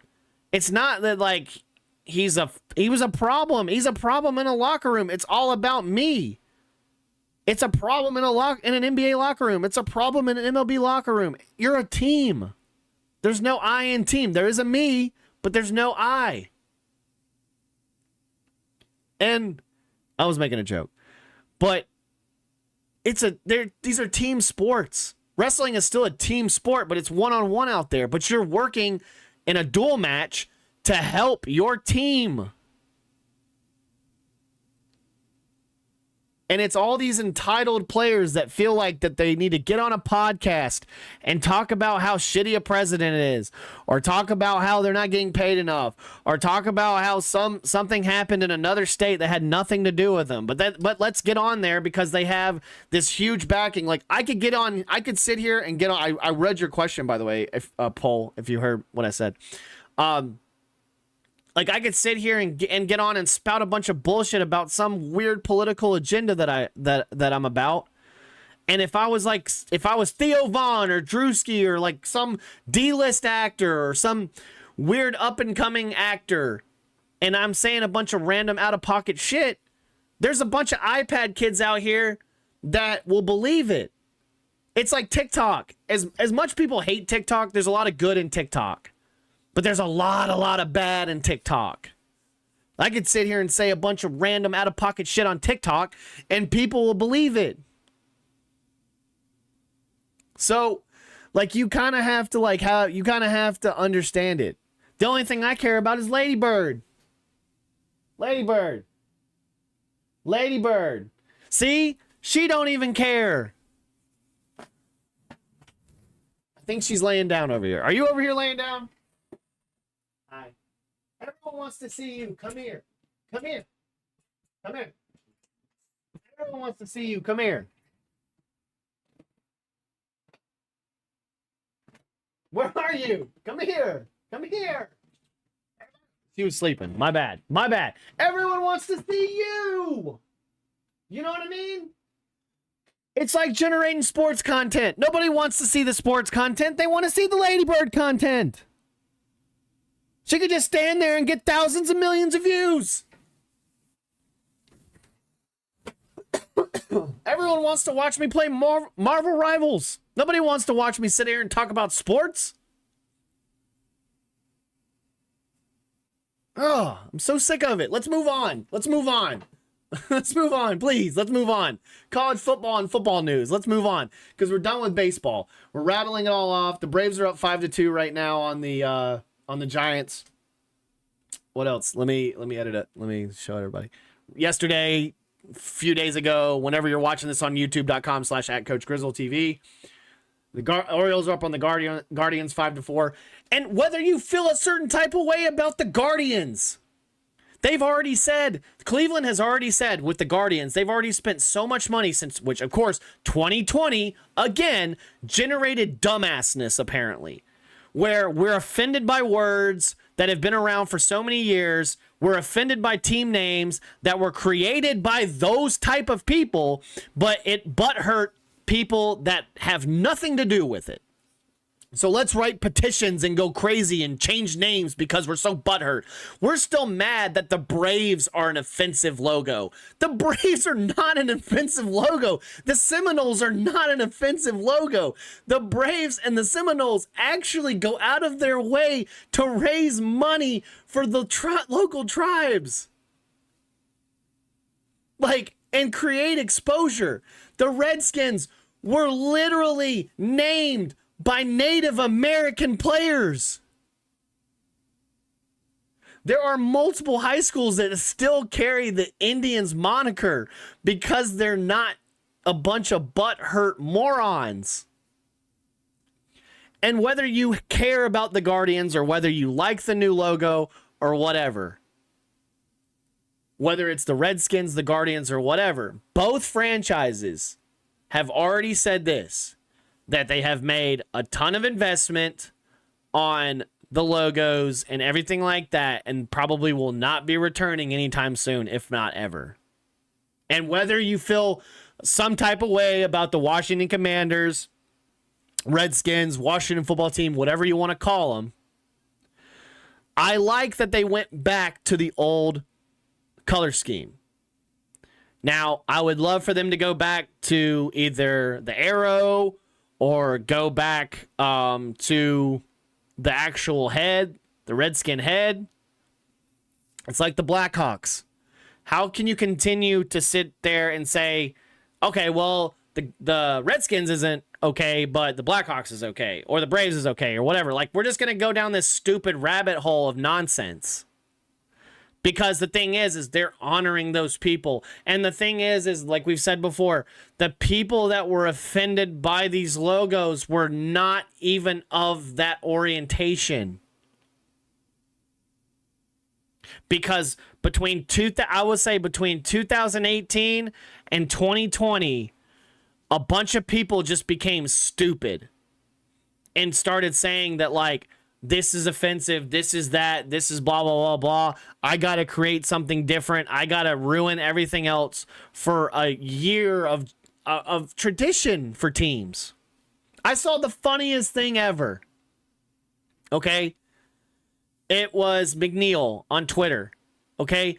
And he said, I don't care if they're called the Guardians or the Indians. I just want them to win a World Series. Like, at the end of the day, most people don't give a shit. But it was the crazy morons of the world that were butthurt on a situation. So, like, it's just insane that people want to sit here and get all hoity-toity about it. So yesterday, 5 days ago, whenever you watch this podcast, don't really care. If you're watching it right now, we're live. You're a part of the chat. We're going to give you live updates. Guardians tied it. It's now 5-5 since we've been talking about that. The Pirates are up 3-0 on the Tigers. The Padres are up 2-1 on the Marlins. The Red Sox and Phillies are tied at 2. The Nationals are up 8-5 on the Reds. The Yankees are beating the Blue Jays. The Angels right now, the Trash Pandas West, are beating the Mets 4-0. So go Angels. The Braves are up 5-2 on the Giants. The White Sox are up 3-0. The Royals are tied 0-0. It just started, pretty much the game just started at the top of the second with the Cubs. And then the bottom of the first just started with the Athletics and the Rangers. Still got the Cardinals Rockies later, yesterday, whenever. Still got the Astros, Diamondbacks, Brewers, Mariners, and Twins Dodgers. So let's check the box score real quick with the Braves. See what's going on, how the runs were scored. Chapman reached on an infield single to third. Ramos scored and Devers to second. Baldwin doubled to center. Acuna scored. Profile scored. And Olsen scored. So it was a base clearing double. And then Nick Allen singled to left. Albie scored. Baldwin scored. And then Murphy went to second. So then Bailey hit a sacrifice fly to center. Flores scored. And it's now 5-2 Braves. And it's the bottom of the third right now. All right. Let's move on to some college football news. And then talk about a little bit of the NFL. Because local great, Alabama great, Phillip Rivers, just 35 minutes down the road in Athens, Alabama. Guy's father was a head coach there at Athens High School. That man is a Hall of Famer here locally and in the state. Phillip Rivers, locally and in the state, Hall of Famer. He's obviously coaching down in Fairhope, Alabama at St. Michael's. I actually have 2 kids, and I'm not gonna sit here and be like, oh, I'm awesome, all this type of thing. It makes me choke up a little bit because one has a kid now, and I'm getting old. I'm about to be 36 in November. I have 2 kids. They're twins. They both coach down at St. Michael's with him. And they're both football coaches. And as much as I've probably heavily influenced them in some type of way, it is awesome to me when I sit here and I see my former athletes that I have coached not just become coaches themselves, but become welders, but become like businessmen, get really good jobs and do things, have families, okay? And it just warms my heart and makes it feel so special as being, quote, a coach, a former coach. I still coach. Like, I want to see the guys and gals that just graduated this year with this team. I wanted to see them do so well throughout the season. Now, some of them didn't do as good as they wanted. But I want to see them go on to do something more than sports. And that's the whole point. User, welcome. So, talking about some football news, and then we'll get into On This Day in History, and then we'll try to clean it up, because we're not going to try to go a full 2 hours. I know some people kind of get bored after a full 2 hours, but man, we can sit here and do a full 2 hours, no problem. We can sit here and do this all day. We used to run radio shows by ourselves and did a full 2 hours by ourselves. Okay? It's not hard. Now, I couldn't pick up the phones, but it ain't a hard thing to do. I can pay attention to a chat. I can sit here and look at TikTok, or I can sit here and look at YouTube and look at a chat and see that it's there and acknowledge it. So anyway, going on to some college football news. Let me flip it over and we'll bring it over there. Memphis was denied a bid to join the Big 12. Now, they tried to pay like $200 million. They tried to pay what the WNBA accrued in revenue in a given year without losing $50 million. Memphis, the Memphis Tigers generated $200 million in a given year, okay? Or can generate $200 million to throw a bid at the Big 12. The WNBA accrued that in a given year of revenue and still lost $50 million. I bet you that Memphis didn't lose $50 million last year for their program. But I digress. Memphis made a bold effort to join the Big 12. It's not the last time they've done this. They've done it before. I think it was, where did it say in the article? This is written by Cody Nagel, CBS Sports. Not the first time that Memphis has been linked to the potential Big 12 expansion. In June 2023, Big 12 Commissioner Brett Yormark denied reports that he was a part of a league delegation conducting a behind-the-scenes visit to Memphis as a part of the conference's due diligence efforts. At the time, the Big 12 was preparing to officially add BYU, Cincinnati, Houston, UCF, and would later bring in Arizona, Arizona State, Colorado, and Utah in the Pac-12. The Big 12 also explored adding Gonzaga and UConn to the conference, with conversations particularly active during the early stages of the post-House settlement era. However, both options faced heavy resistance from several Big 12 athletic departments and presidents. Memphis passed on a Pac-12 opportunity last year, while Gonzaga is set to join the Pac-12 next year. For now, the Big 12 will continue forward with its current lineup of 16 full-time members. Now, 16 teams is a lot of fucking teams. But we're going to get to the point where we're going to have the Big 2. We already really have the Big 2. No one really gives a shit about the Big 12. The Big 12 probably should have said, hey, Memphis, we'll add you. They probably should have started the move to 20 teams, because we're going to get to that point. There's going to be a day where we don't give a shit about the ACC, because really there's only 2 top-heavy teams that are even any good every single year, and that's Clemson. And when Dabo leaves, Clemson's going to go back to being Clemson. They're not going to continue to be competitive. They're not going to be one of those programs that's always going to compete for the national title if Dabo's not there. You might occasionally have a Miami, and number 1 overall pick, Cam Ward, Heisman contender, blah, blah, blah, blah, blah. Miami flopped on their face. Florida State, Jimbo Fisher. Oh, we're so ready for this year. We're so ready for Alabama to come in and show why we should have been in the playoff a few years ago, because our quarterback got hurt.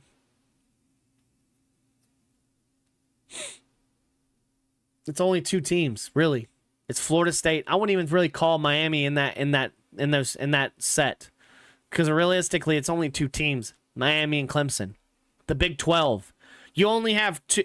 And in your current setup that you have now, there are only 2 teams that have won the national title since like the 80s and 90s, and they have one national title to show for, and that's BYU in like 89 or whatever it was, or 85, whatever it was, and then what was it, 90 for Colorado?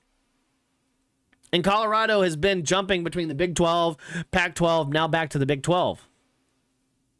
Memphis could have helped the Big 12 in basketball. Shoot, could have probably helped them a little bit in baseball with that Southern feel. Like, there's positives in doing that. They honestly should have done that and just started this whole go to 20 teams thing. Because like I said before, what we were getting to, it's only a matter of time before Florida State, because really Florida is going to sit there and back out they're going to try to deny it every single time. But eventually I would think Florida State joins the SEC. Georgia Tech should be back in the SEC, in my opinion. They have more SEC titles and have been more relevant than any other bottom half of the SEC teams have been. Like, you could probably put North Carolina, Duke in the SEC. No problem there.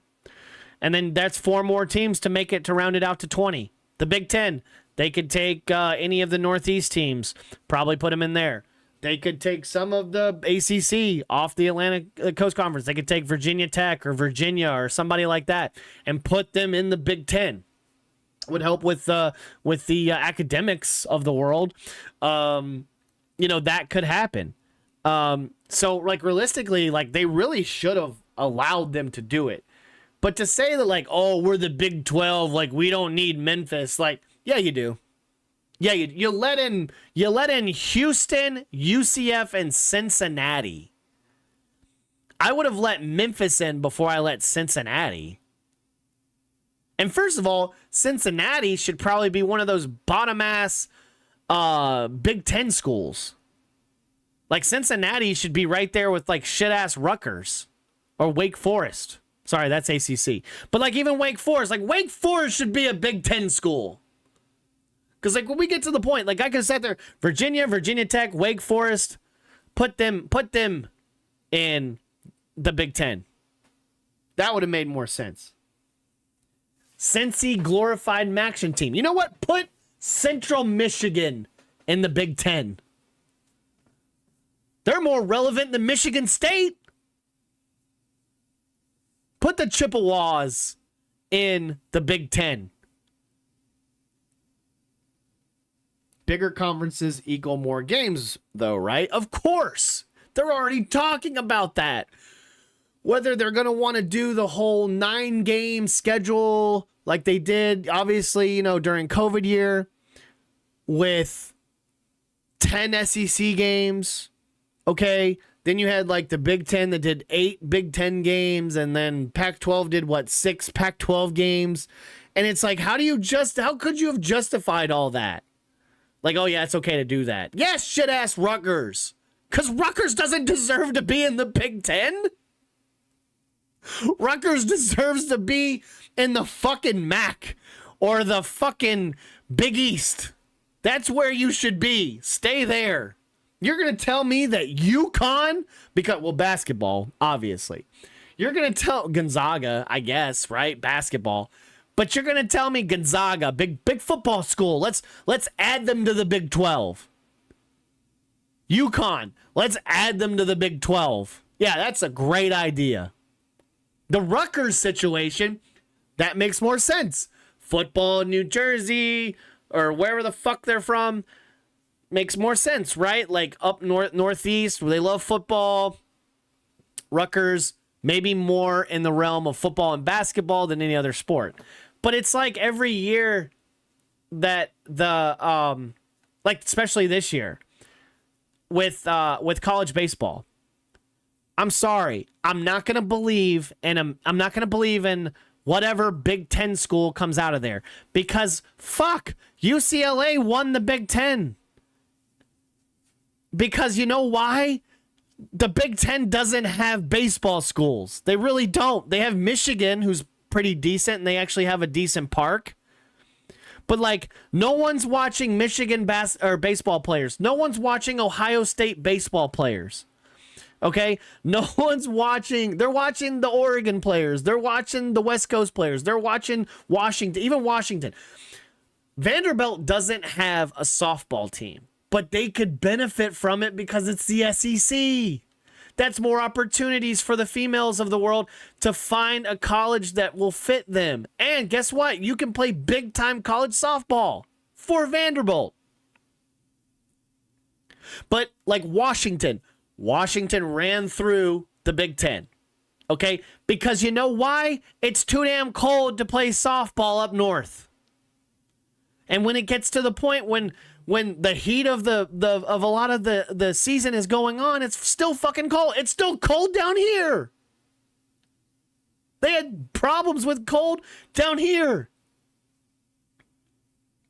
But like, you're going to tell me that Memphis, that's West. That's perfect. They could help the Big 12. Shit, put Memphis in the SEC. It would help. You would have, 3 schools now out of Tennessee that would be in the SEC if you did that? You have Tennessee, Vandy, and Memphis. It would definitely be fun to watch them in football.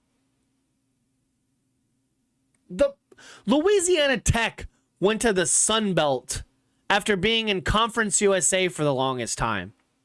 Okay? And that's going to help them tremendously. Their football team hasn't been worth a damn in forever, but you're going to go to the Sun Belt and get your shit kicked in by Sun Belt teams? You can't even win your own fucking conference. You can't even win it in basketball. You think you're going to go to the Sun Belt and win the Sun Belt Conference title? You get put out in the first round. I've seen it the last 2 years. I've seen Louisiana Tech not even make it out of the damn first round. In your own conference. And it's not like the SEC where it's like, all right, well, we're going to find the 14 best teams and all of them make it. All of them end up being in the big dance.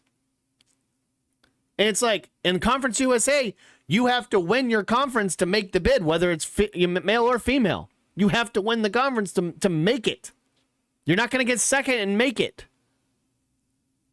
So Louisiana Tech going to the Sun Belt, you ain't going to make it, dude.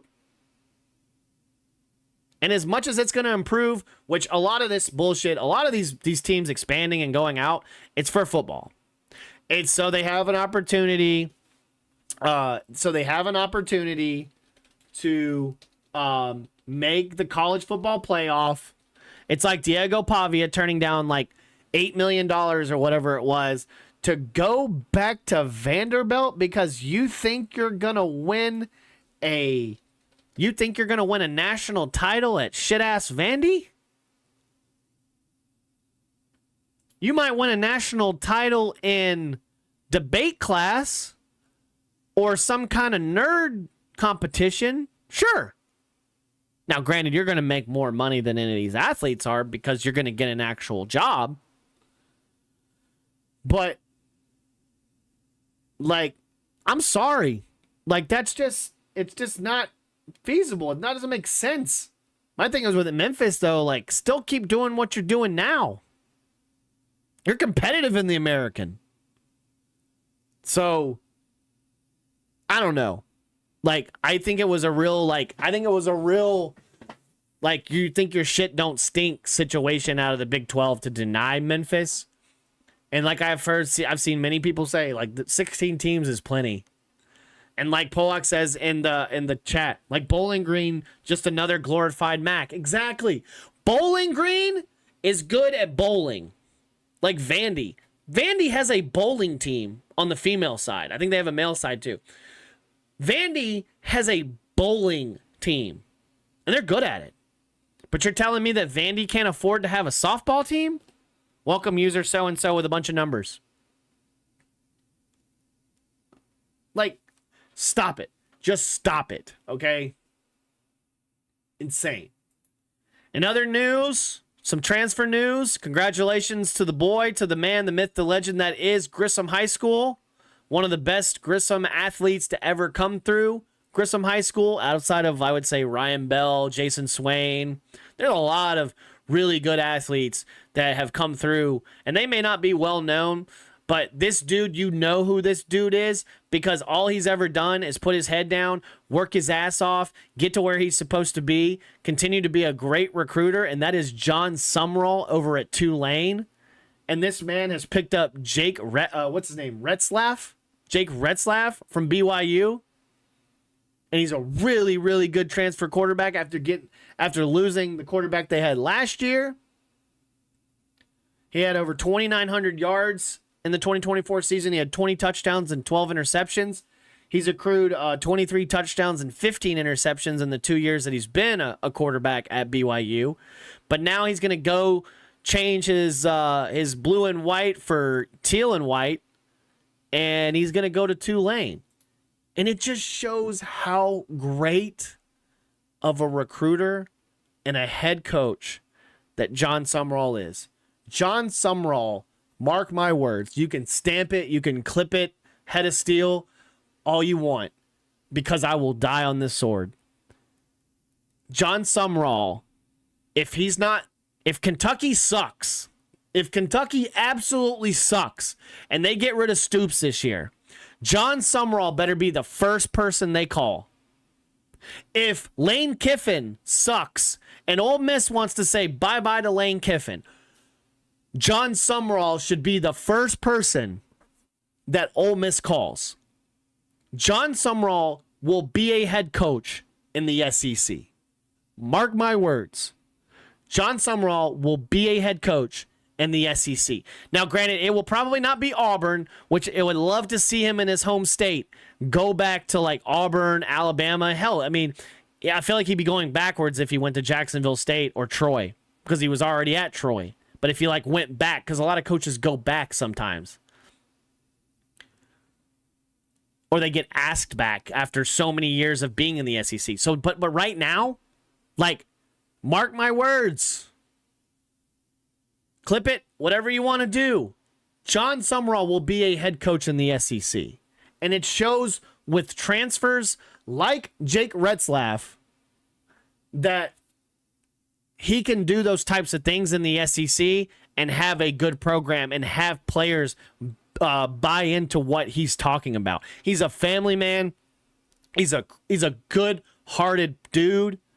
His family was always special, very spiritual.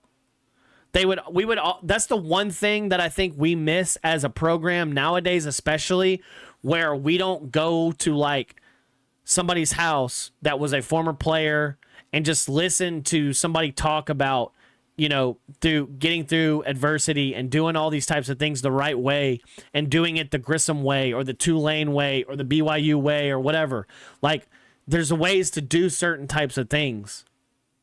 And that was one thing when I was younger. Hey, Ricky, what's up? That was one thing when I was younger, when I would listen to John Sumrall's dad talk about how we needed to be, not only as athletes, but as individuals in the community. And just, you know, when times are tough and it just seems like a lot of things are not going your way, it'll get better. And that was the thing about his dad that was so motivational, and about how I feel like he does the same thing for his programs wherever he's at. Troy, nothing but good things to say about him. He left it in a good position than it is. Now he's at Tulane, being competitive. Should have beat Oklahoma. Like, he should have beat Oklahoma. Alabama got shit stomped by Oklahoma. Tulane almost beat Oklahoma. John Sumrall is a tremendous college football head coach, a very young, up-and-coming, tremendous head coach. And there is no reason that after this season, if Kentucky sucks so bad that he can't go back there and be the head coach of the Kentucky Wildcats, or go back to Ole Miss because he's had time at Ole Miss as well, and be the head coach of the Ole Miss Rebels if these teams decide to get rid of him. Hell, even Missouri, if they get rid of Eli Drinkwitz, any SEC team that's in that bottom tier, maybe not so much Vandy, because I don't think they're going to get rid of Clark Lee. But there's so many SEC teams on the bottom of the list. I don't think Jeff Lebby's leaving Mississippi State either. But I would love to see him close to home, like somewhere close to home. Kentucky would be amazing. About 3.5 hours, about 3 hours away. He's close to home. He's going to be able to recruit in the SEC and in the South. He could recruit in his own backyard because there's tons of athletes like a Samaj Gurley of the world that is an up-and-coming athlete, and he's going to be really, really good for Grissom, that all of these coaches are turning heads and going, who is this guy? Who's this kid? If he can stay smart, who is this kid? He's perfect. Like, it's just crazy. There are just, I can sit here and talk about so many different athletes that have come through here that may not have gotten a chance in the past, but now that it's kind of like, it's pretty much everywhere now when it comes to recruiting, like, there's a lot of athletes that you can pick and choose and find in this area. It's just crazy to think that he, in 2 years, maybe, could be an SEC head coach. And it literally shows. It shows right there how good of a head coach he is. And I appreciate it. I mean, it's just wild that to think that he wouldn't be because of the success he's had many times. I mean, right now, he's a senior, but it's a guy that we're talking about local guys. A Khalil Saunders who has done nothing but get better. And that dude is a freak athlete. That dude is a giant. And he's playing defensive line for the Kentucky Wildcats. He could get guys from this area. They already can. But he would have that heavy Alabama influence because he's already been through this whole area. So it'd be really awesome to see. I'm really happy for him and getting Jake Retzlaff from BYU, a more experienced quarterback. We'll see what happens with Tulane. I wish him all the best. Now moving on to the NFL, and then we're going to get to the On This Day in History because we're getting close to time. Phillip Rivers is retiring as a Charger. I mean, shit. When is this going to happen? When is Julio Jones going to retire as a Falcon?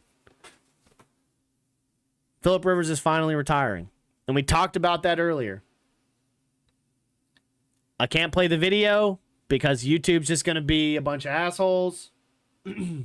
But Charger for life. I mean, the dude should have been recruited by Alabama. Like, the dude should have probably gone to Alabama or Auburn, coming out of Athens, Alabama. But he went to NC State because that was like his only offer. And then he goes on to be like this amazing quarterback. And whether you like him or Drew Brees, he was set for San Diego. And guess what? San Diego fans, I'll take any day over these bullshit fake-ass LA Charger fans or these bullshit LA Rams fans. San Diego fans got screwed when you took the team away from them. And you had such iconic players like an LT, like a Phillip Rivers, like a Winslow Jr., like tons of people. Gates. Like, there's so many great athletes that have come through San Diego. And it just hurts to sit here and see him retire. And he never really, did anything in the postseason. If not all. Never made a Super Bowl.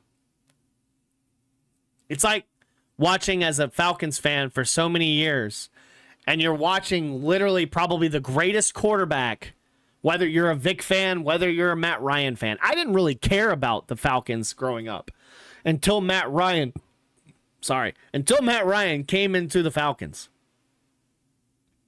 And he's the best quarterback that's ever, unless Michael Penix ends up winning a Super Bowl and becomes some great NFL quarterback. Matt Ryan is the best quarterback to come through Atlanta. Phillip Rivers is the best quarterback to have come through San Diego. And as good as Justin Herbert is, it's the LA Chargers now. Like, we can't sit here. It's like when players transfer. You can't say Jalen Hurts. Well, you can because he graduated from Alabama. So that's a bad comparison. But you can't say that, like, Bo Nix. I don't think he graduated from Auburn. I think he went to Oregon and graduated.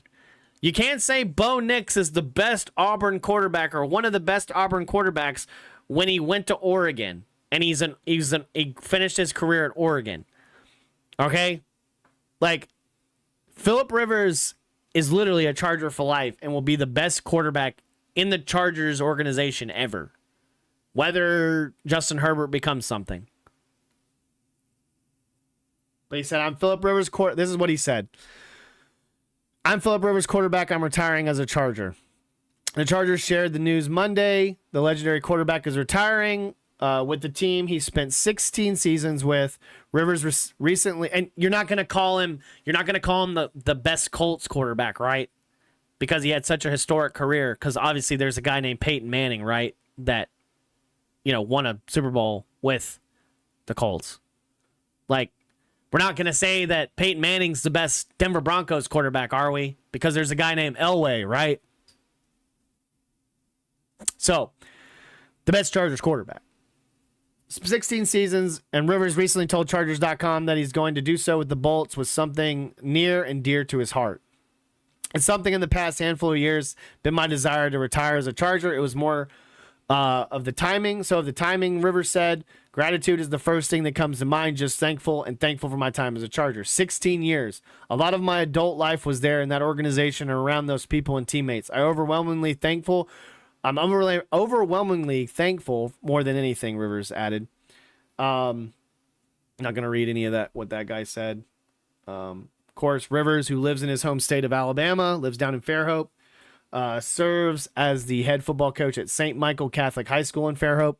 Got two of my former athletes that I coached here locally that are down there coaching in that same school, and it's awesome. And they had their first, they had like one of their first highest finishes as a wrestling team too. So congratulations to them as well.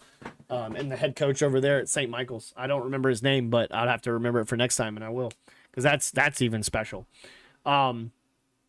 Knew that members of the team support staff were coming to town to, 1, help him make his personal announcement, and 2, shoot content for teammate Antonio Gates' induction in the Pro Football Hall of Fame. Now, let's talk about that. Antonio Gates, yes, should be in the Pro Football Hall of Fame. Whether you feel some type of way because he hadn't won a Super Bowl, if people can say, as bad as Eli Manning was, he's got 2 Super Bowls. He's got 2 Super Bowls. Should Phillip Rivers be in the Hall of Fame? That's debatable for another time. I say yes. I think he should. I honestly think Matt Ryan should be in the Hall of Fame. Now, granted, both of them, Ring of Honors, all those types of things, sure. They don't even, like the Falcons, they don't even like really have a retired number. I mean, you didn't even retire Deion Sanders' number.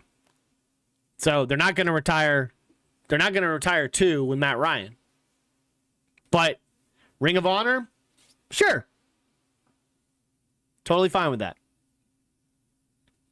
But if certain athletes who've never won a title, or certain athletes who are further down in statistics to athletes who have won the Super Bowl compared to athletes who never won a Super Bowl,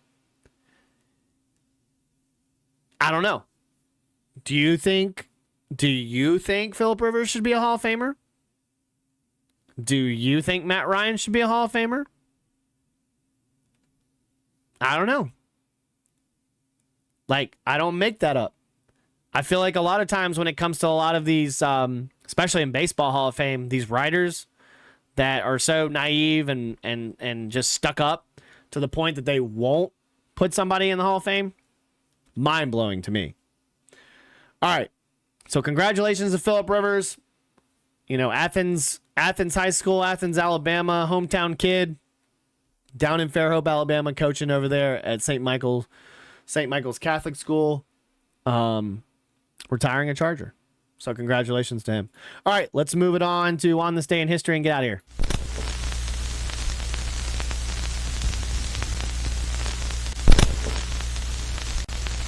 Make sure if you're on the TikTok, if you're watching, go to youtube.com/@CoachGrizzleTV and like and subscribe. Go to twitch.tv/CoachGrizzle and follow. Let's see here. One of my favorite I didn't even switch it over. One of my favorite Roman emperors, Diocletian. Pretty cool. I don't know who your favorite. Who is your favorite Roman emperor? Like who would you say is your favorite? Trajan, Majorian, Diocletian? Who would be your favorite? Because I've always been History Marsh was huge on me, so I really liked Diocletian. I really liked Trajan, Hadrian, like whoever. Like, who do you think would be your favorite? Because that's like a topic, like with the history guys, like especially guys, Julius Caesar, Augustus, Octavian, right? Germanicus. Was Germanicus a emperor?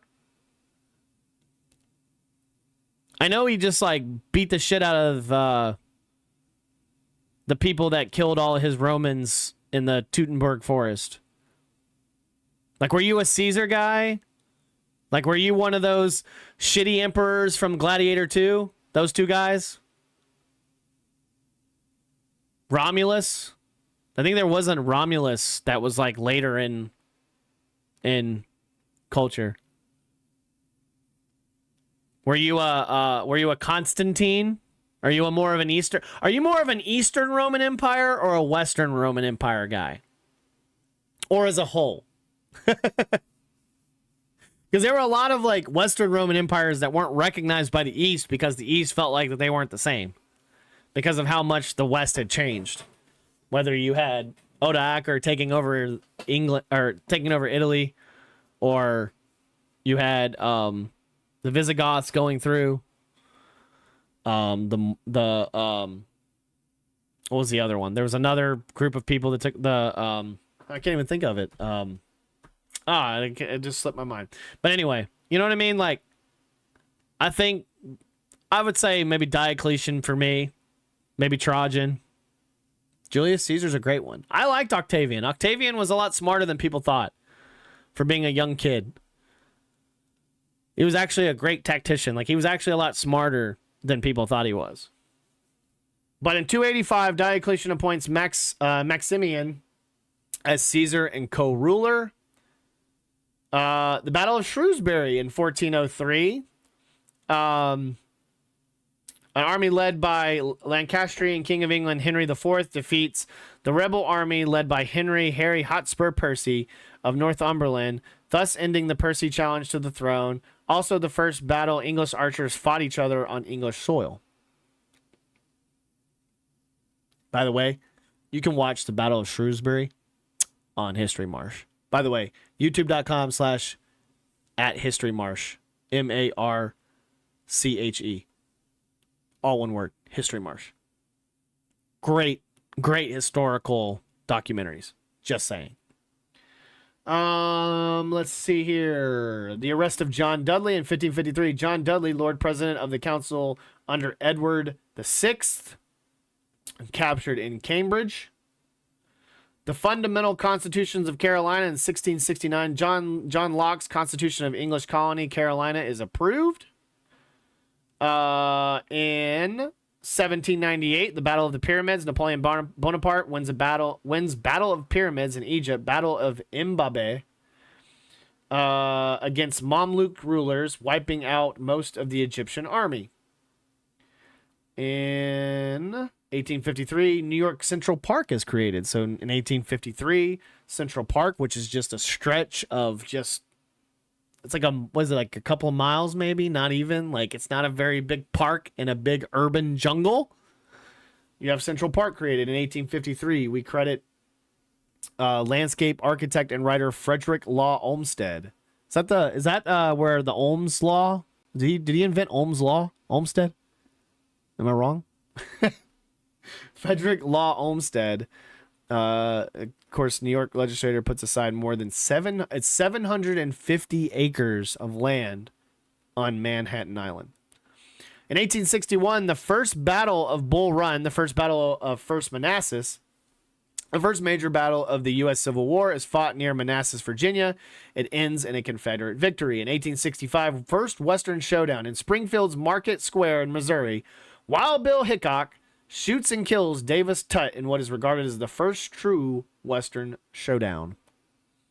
Jesse James' first train robbery in 1873. Jesse James and James Younger gang's first train robbery at Adair, Iowa.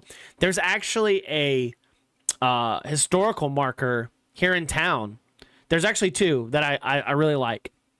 There's one that is there's three. There's John Hunt Morgan, who was one of the Confederate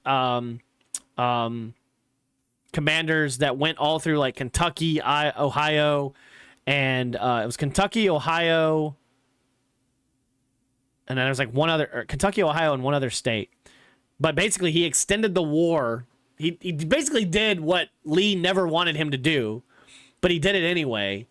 He accrued over like $600,000, I think at the time, and so whatever that is in like generation now, like he accrued like over like $600,000 in like basically messing up the Union Army and extending the war longer by going around and doing all these raids and everything like that. His house where he was born is actually in downtown Huntsville. And then, of course, on the way to Battle of Wounded Knee, you had Jackson take his army and put basically his army there to camp and everything like that while they went down there and tried to try to move and try to insurrect all that.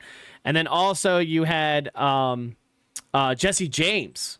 Jesse James got put on trial, and I think he was actually let go. He was put on trial for like something here in town.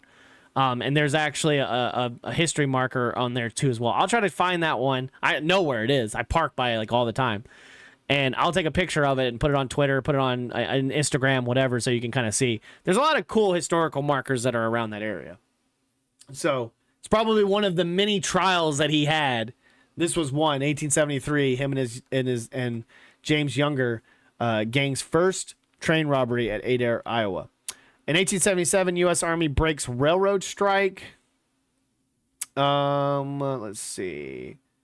Third Lusitania note. In 1915, Woodrow Wilson sends the third Lusitania note, warning Germany that future infringement of American rights will be deemed deliberately unfriendly. 1917, Russian Revolution. Socialist Alexander Kerensky becomes Russian Prime Minister. 1919, Anthony Fokker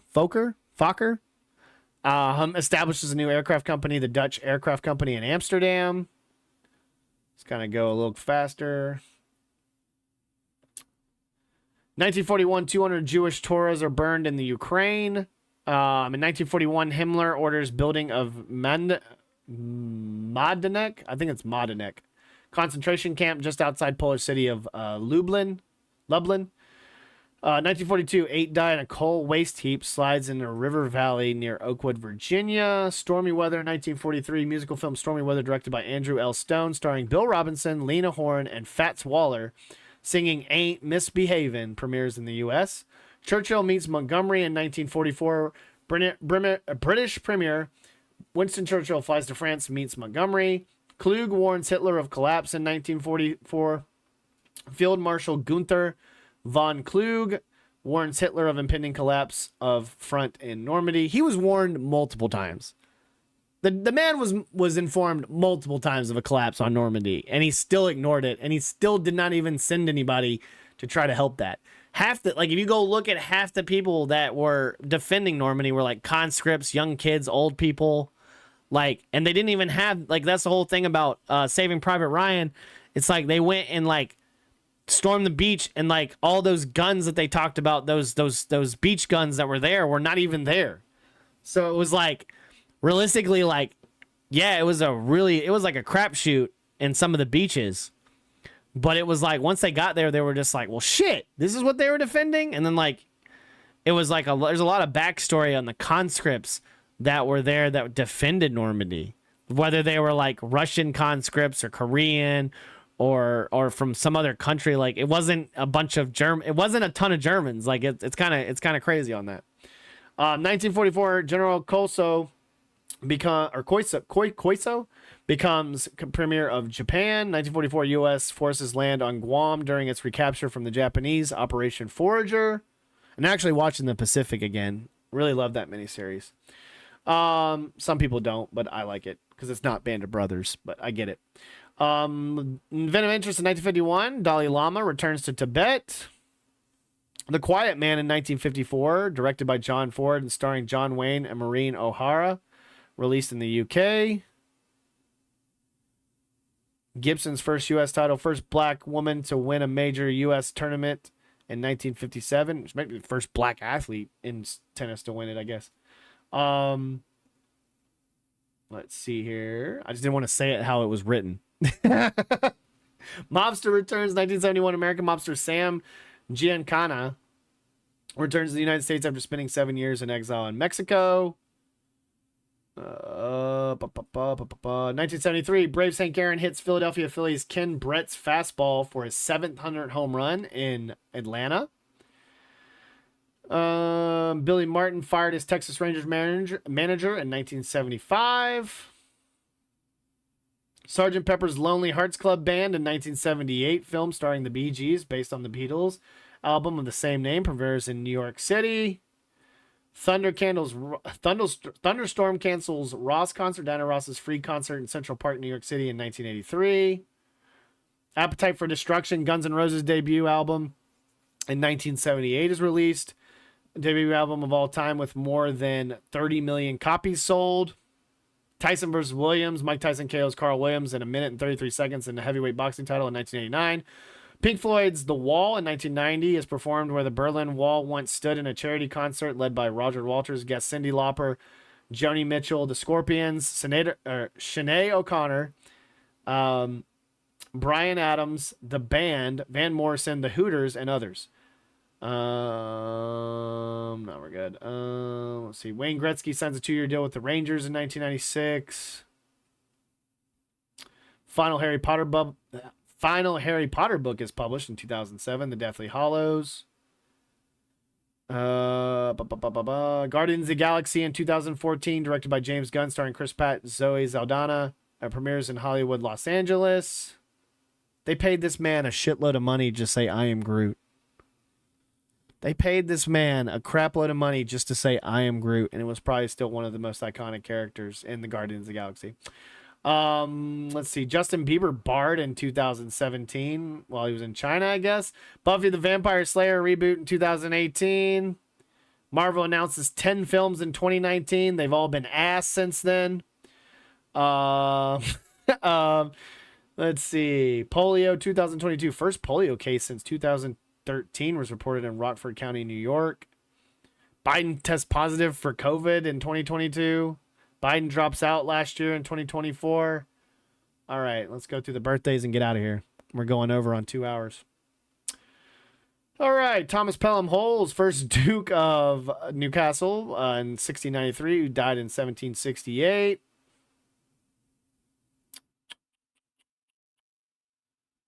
This looks like a quick one today. Ernest Hemingway, American author.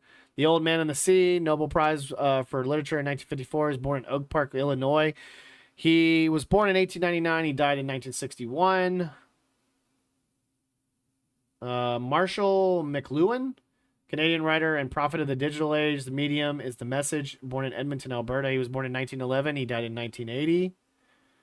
Gene Littler, American golfer, 1961 U.S. Open, 29 PGA Tour titles, born in San Diego, California.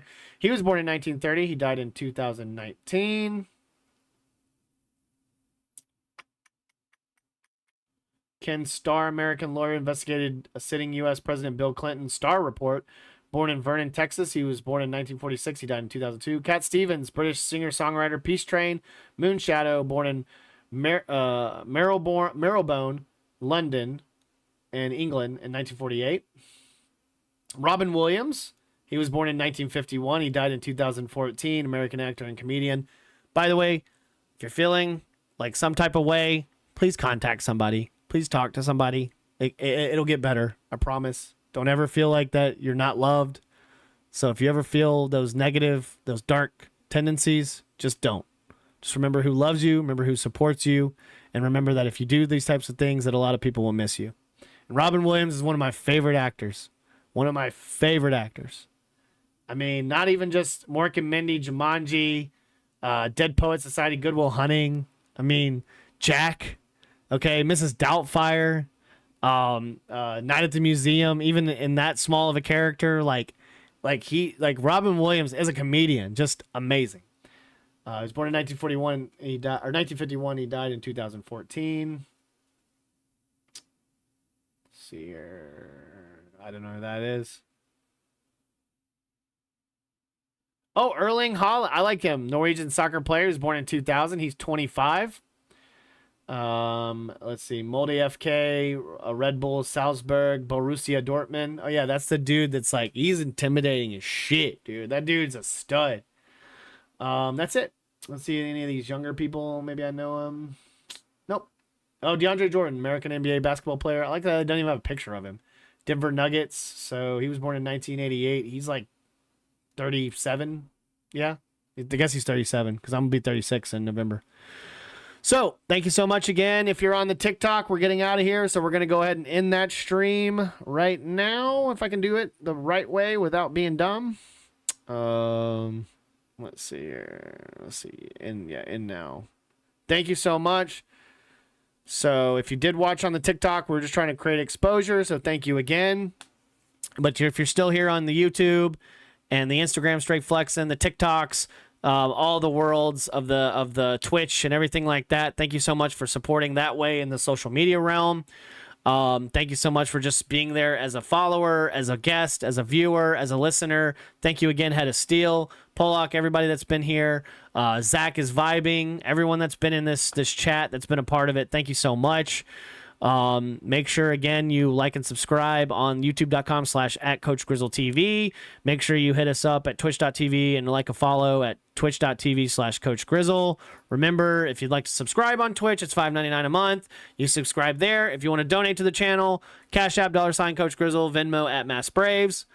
But we don't ask for those, so you don't have to, so do what you want to do. Thank you so much, though. Again, remember, we have this stream to be able to have a platform to create exposure for not only this podcast, but to raise awareness for and money and donations and everything like that to our local Greater Humane Society for the puppers and the kitties, but also to Walked In Alzheimer's to kind of help with families, organizations that help these families and these people that are dealing with relatives themselves, whoever, that are dealing with dementia and Alzheimer's. So it's another great charity that I love to be a part of, and we greatly appreciate. Again, we're out of here. Thank you, everyone. Have a good rest of your day. I'm out.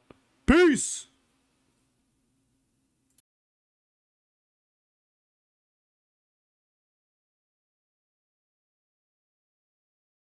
I'm handsome, I'm fast, I'm pretty, and can't possibly be beat. High fly ball into right field. She is gone.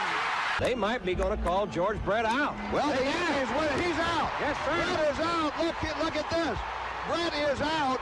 He's steaming mad. He is out. Swung, fly ball deep left center. Grissom on the run. Yes!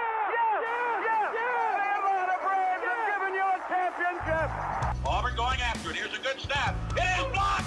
It is blocked. It's caught on the run. It's caught on the run. He's going to score. David Wagner has scored, and Auburn is tied the game. It's good! It's good! It's good! It's good! It's good! It's good! Van Tiffin has won the ball game. Alabama has beaten Auburn! I'd like for the people to remember me as being a winner, because I ain't never been nothing but a winner.